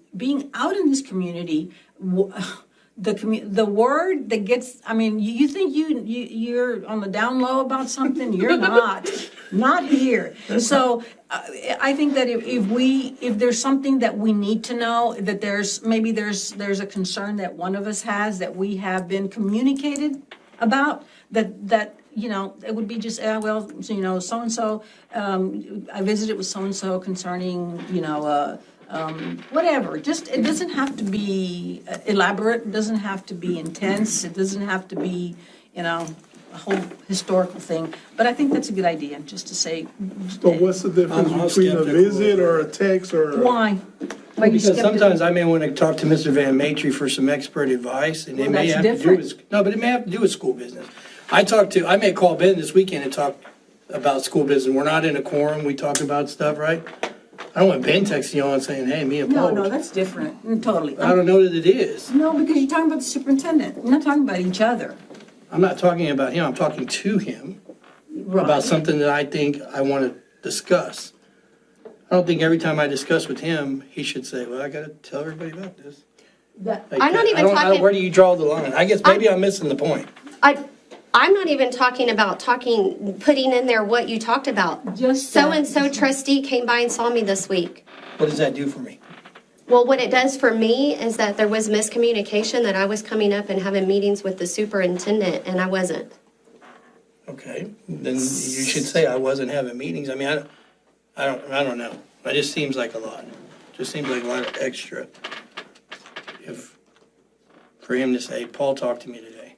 Well, that just creates more chaos. What did Paul talk to you about? Or are you talking about me? Why can't you tell me? Like, I don't know. It just doesn't seem like there's a value to it. Maybe there is. But I'm just, like, we're all just talking about it. So I just don't find the value in him letting everybody know that Paul came, Kim came, Ben came to talk to him. The easier way to do it is, since we're all grown adults, is if, you let the other board trustees know, I'm gonna go talk to Van Matry, if you feel like you need to have, if you need to let the other board members know. About a concern. Yeah, I agree with that. Like, if I have a concern But and I think. not being specific. I mean, I'm in line with what Kim said. Just if you have a concern, it may be something that we need to be aware of. And you want to talk to the superintendent about school business, that's fine. That's not something that you have to be specific about. But I think that it may be a misconception that maybe the school board president is not communicating correctly or enough or too much. It's just, again, transparency in what we're doing. Transparency in what we're doing, because I'm telling you, people are watching us, they're hearing us. I don't know, one of the things that, and I know this is being recorded, but I don't know if you guys ever, I say you guys, do y'all ever go back and review our trustee meetings? Do y'all ever do that? I do. Do you see yourself and how you come across to the public? Do you see how the other trustees come across? What we communicate? I'm always aware when I sit here that light is on, and that at any time, anybody, because I go back and I said, how did I come across when I talked to you about that. With how I felt after a board meeting, and I went back and I looked at it and I said, yeah, I see myself, and other people are watching. And I have to tell you this: I have a very good, trusted friend who's no longer employed by TM, but is a retired teacher. She watches all of our meetings, and I think I told you, Kim. I said, she told me I talk too much. That's what she said. She said, Janie, you talk too much. You ask too many questions. And I go back and I go, yeah, I do. But, so what I'm trying to communicate is that when we're sitting here, we're not just talking to each other. We're talking to everybody. And so it's interesting, I think, if you ever have the opportunity, you're not doing anything, go back and review some of our board meetings and listen to us. And you get an idea of what you're presenting to the public and what you bring to the table, especially. What are we bringing to the table? Which is why this self-evaluation Yeah. for the board was really, really good. Right. So y'all have any critical issues that, Go ahead, Denise. I don't want to. Okay, these were the 3 critical issues I wrote down. The first one was, yeah, TM shouldn't live in a silo. We should have more partnerships the better. The second one was, we should all be open and honest with complaints or accountability on one another. I felt like the agenda from last month was out of the blue for me personally. And I thought our unity and foundation from the Lone Star governance was super strong, and that showed that there were a lot of cracks. And so it's like, okay, we need to take a step back, rebuild. And then the last one I wrote was, we should all come to meetings prepared. But y'all didn't fill out the form, and I didn't know you were gonna fill out, you weren't, but we should all come to meetings prepared, be present here, in our trainings, try to go to as many conferences, get all of our points and stuff, and then, not to discourage one another, whether they have a differing opinion or they're talking a lot. Those are my 30. Janie, you have anything to add? No, I think I talked enough.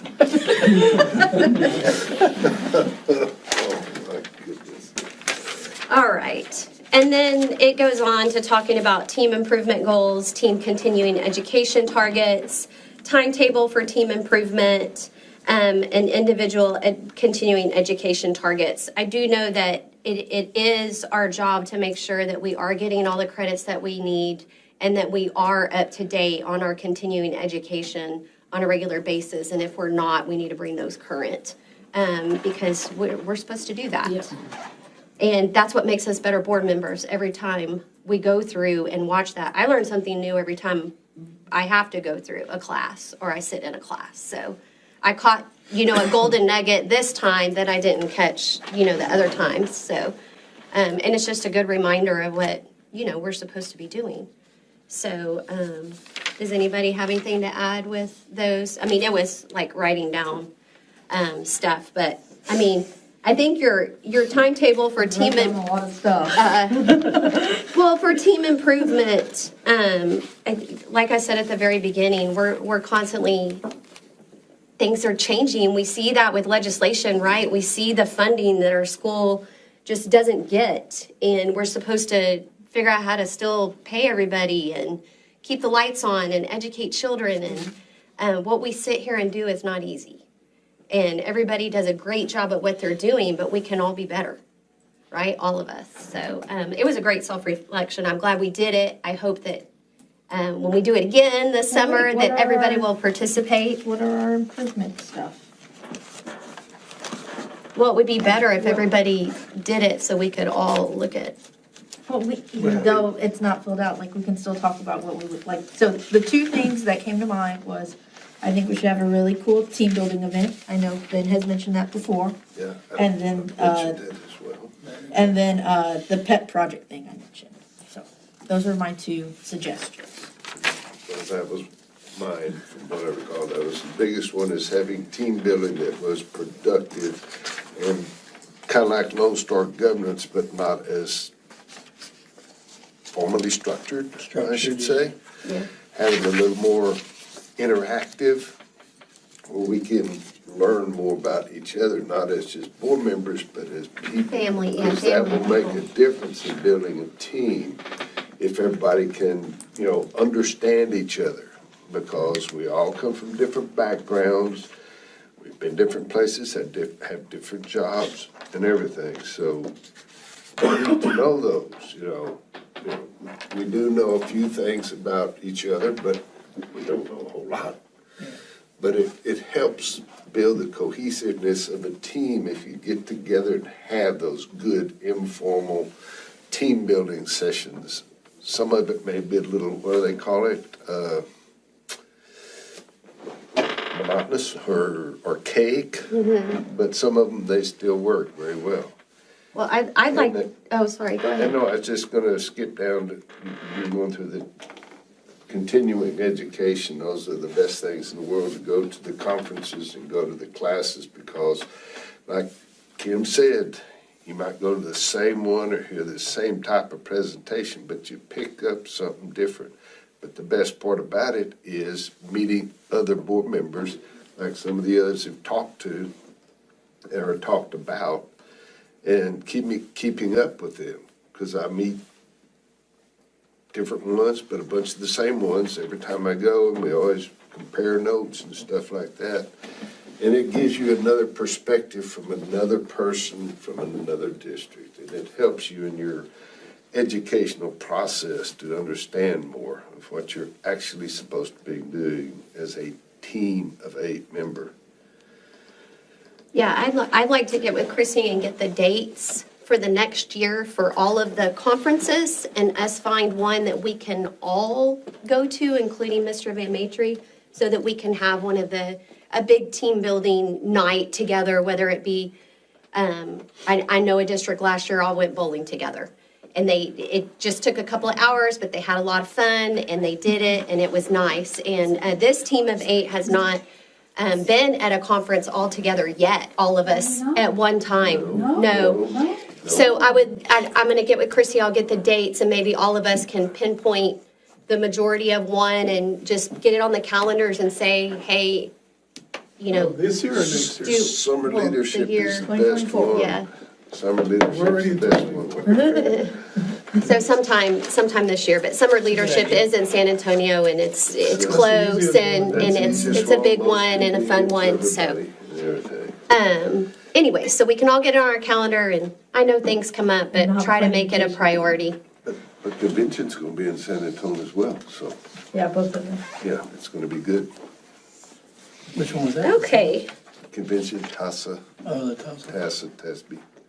okay. Any other discussion? Any self-reflection from anybody that maybe didn't fill it out that has a comment? I think there was a lot of good things said today. I think continuing education, Chrissy knows that's my Achilles heel. I just get going in my job, and I mean, I definitely, that right there, just reading that and listening to everybody talk. I haven't made a conference yet, right? So that's, part of that's what life, part of that's, kids, but at the same time, just as you all do, you made a commitment to this community and to the kids. I've got to do that. So, I think there was a lot of good things said today. I think this is very valuable. I feel bad that I didn't do it. I think if I would have done it, I would have probably found out some more stuff about myself. I do plan on going back and doing it, by the way, but I think, like I said, I think it was really good. Great job, y'all. And remember to bring it when you do it, though. Yeah. I was gonna make one more comment. I think we are leaps and bounds above previous boards, so. Amen.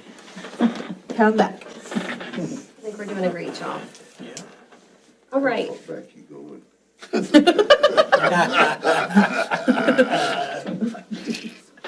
We used to not even be able to laugh in here, so this is great. That was a good one, I thought. That was a good one. That was good. All right, moving on to discuss and consider approval of consent agenda informational items. Number 1, tax collection report. Anyone? Oh, sorry. Number 2, check payment register. I do remember that at the last meeting, there was a question on a contract, athletic contract. Did we ever get the answer on that? For the Lawyers filling out the contracts for playoff games, Payoff games and stuff like that. why we were charged for that, yeah.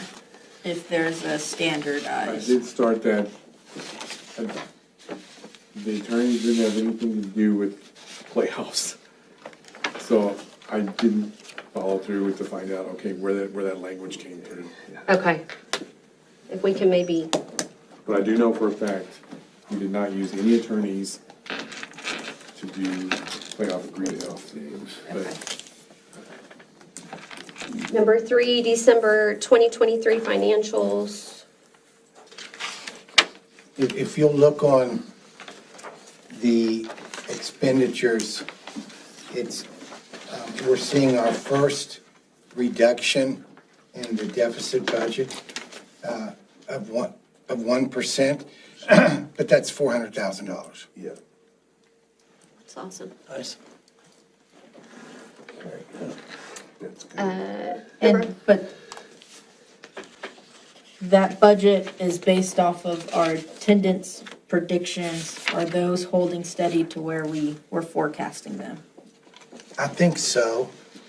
I've just, there's very little I can do as superintendent, Ms. Villalobos, for a parent to send their kids to school other than inundate them with why they need to. But there's a lot I can do with expenditures. And that's where we've attacked. We've got 17 positions on what we call the ledger that we were funding and we're not funding now.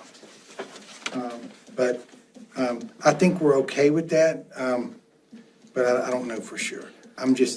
I want to celebrate the reduction of the, where we're at in the budget. What is it, 33%? We're at 33.3 for the year, we're at 32 for December. Getting closer. So we're coming in, we're spending the money at a lesser rate. And I think you'll see more of that. That's awesome. 4, enrollment report. The only question I have for when do they finalize the UIL realignment and all that? It's already done. We'll hear about it on the first. What we project, we will be with Cal Allen, Zapata, Hidalgo, Far Valley View, and perhaps Beeville. But that's just best guesses. Football, non-district, looks like it'll be London, Ray, Carroll King, and Kingsville. That's what we're going in on the first with. That's just football. Right. Do they announce the I'll basketball and baseball at the same time? No. No? That's a week or two later. Oh, okay. Volleyball. They're slow up there. Regular and special called board meeting minutes. Did anybody have any questions on that? Okay. Recommendation? Yes, it is the administration's recommendation that the board approve the consent agenda items as presented. Do I have a motion? I'll second. Second. Almost done. I have a motion and a second to accept the consent agenda informational items as presented. All those in favor? None opposed, motion carries 7-0.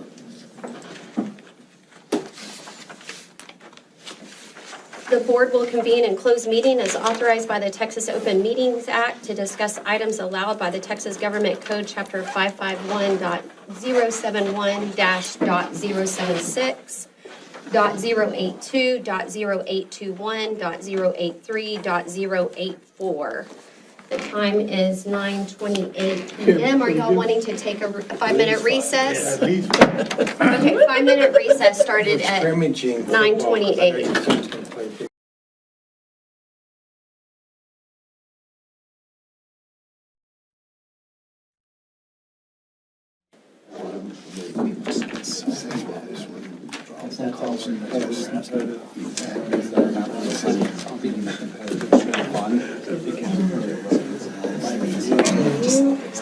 What happened to the president saying that it's all The resignations.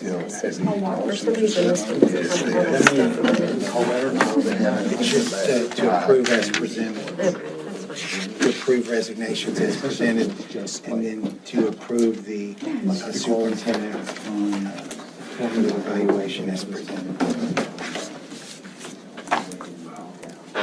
So it goes.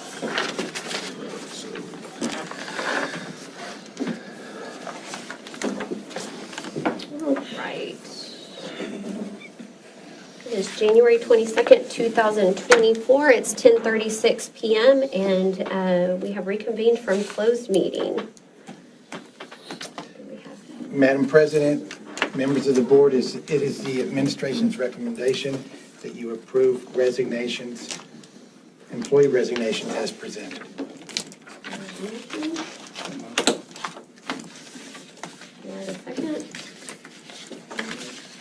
A motion and a second to approve the resignations as presented. All those in favor?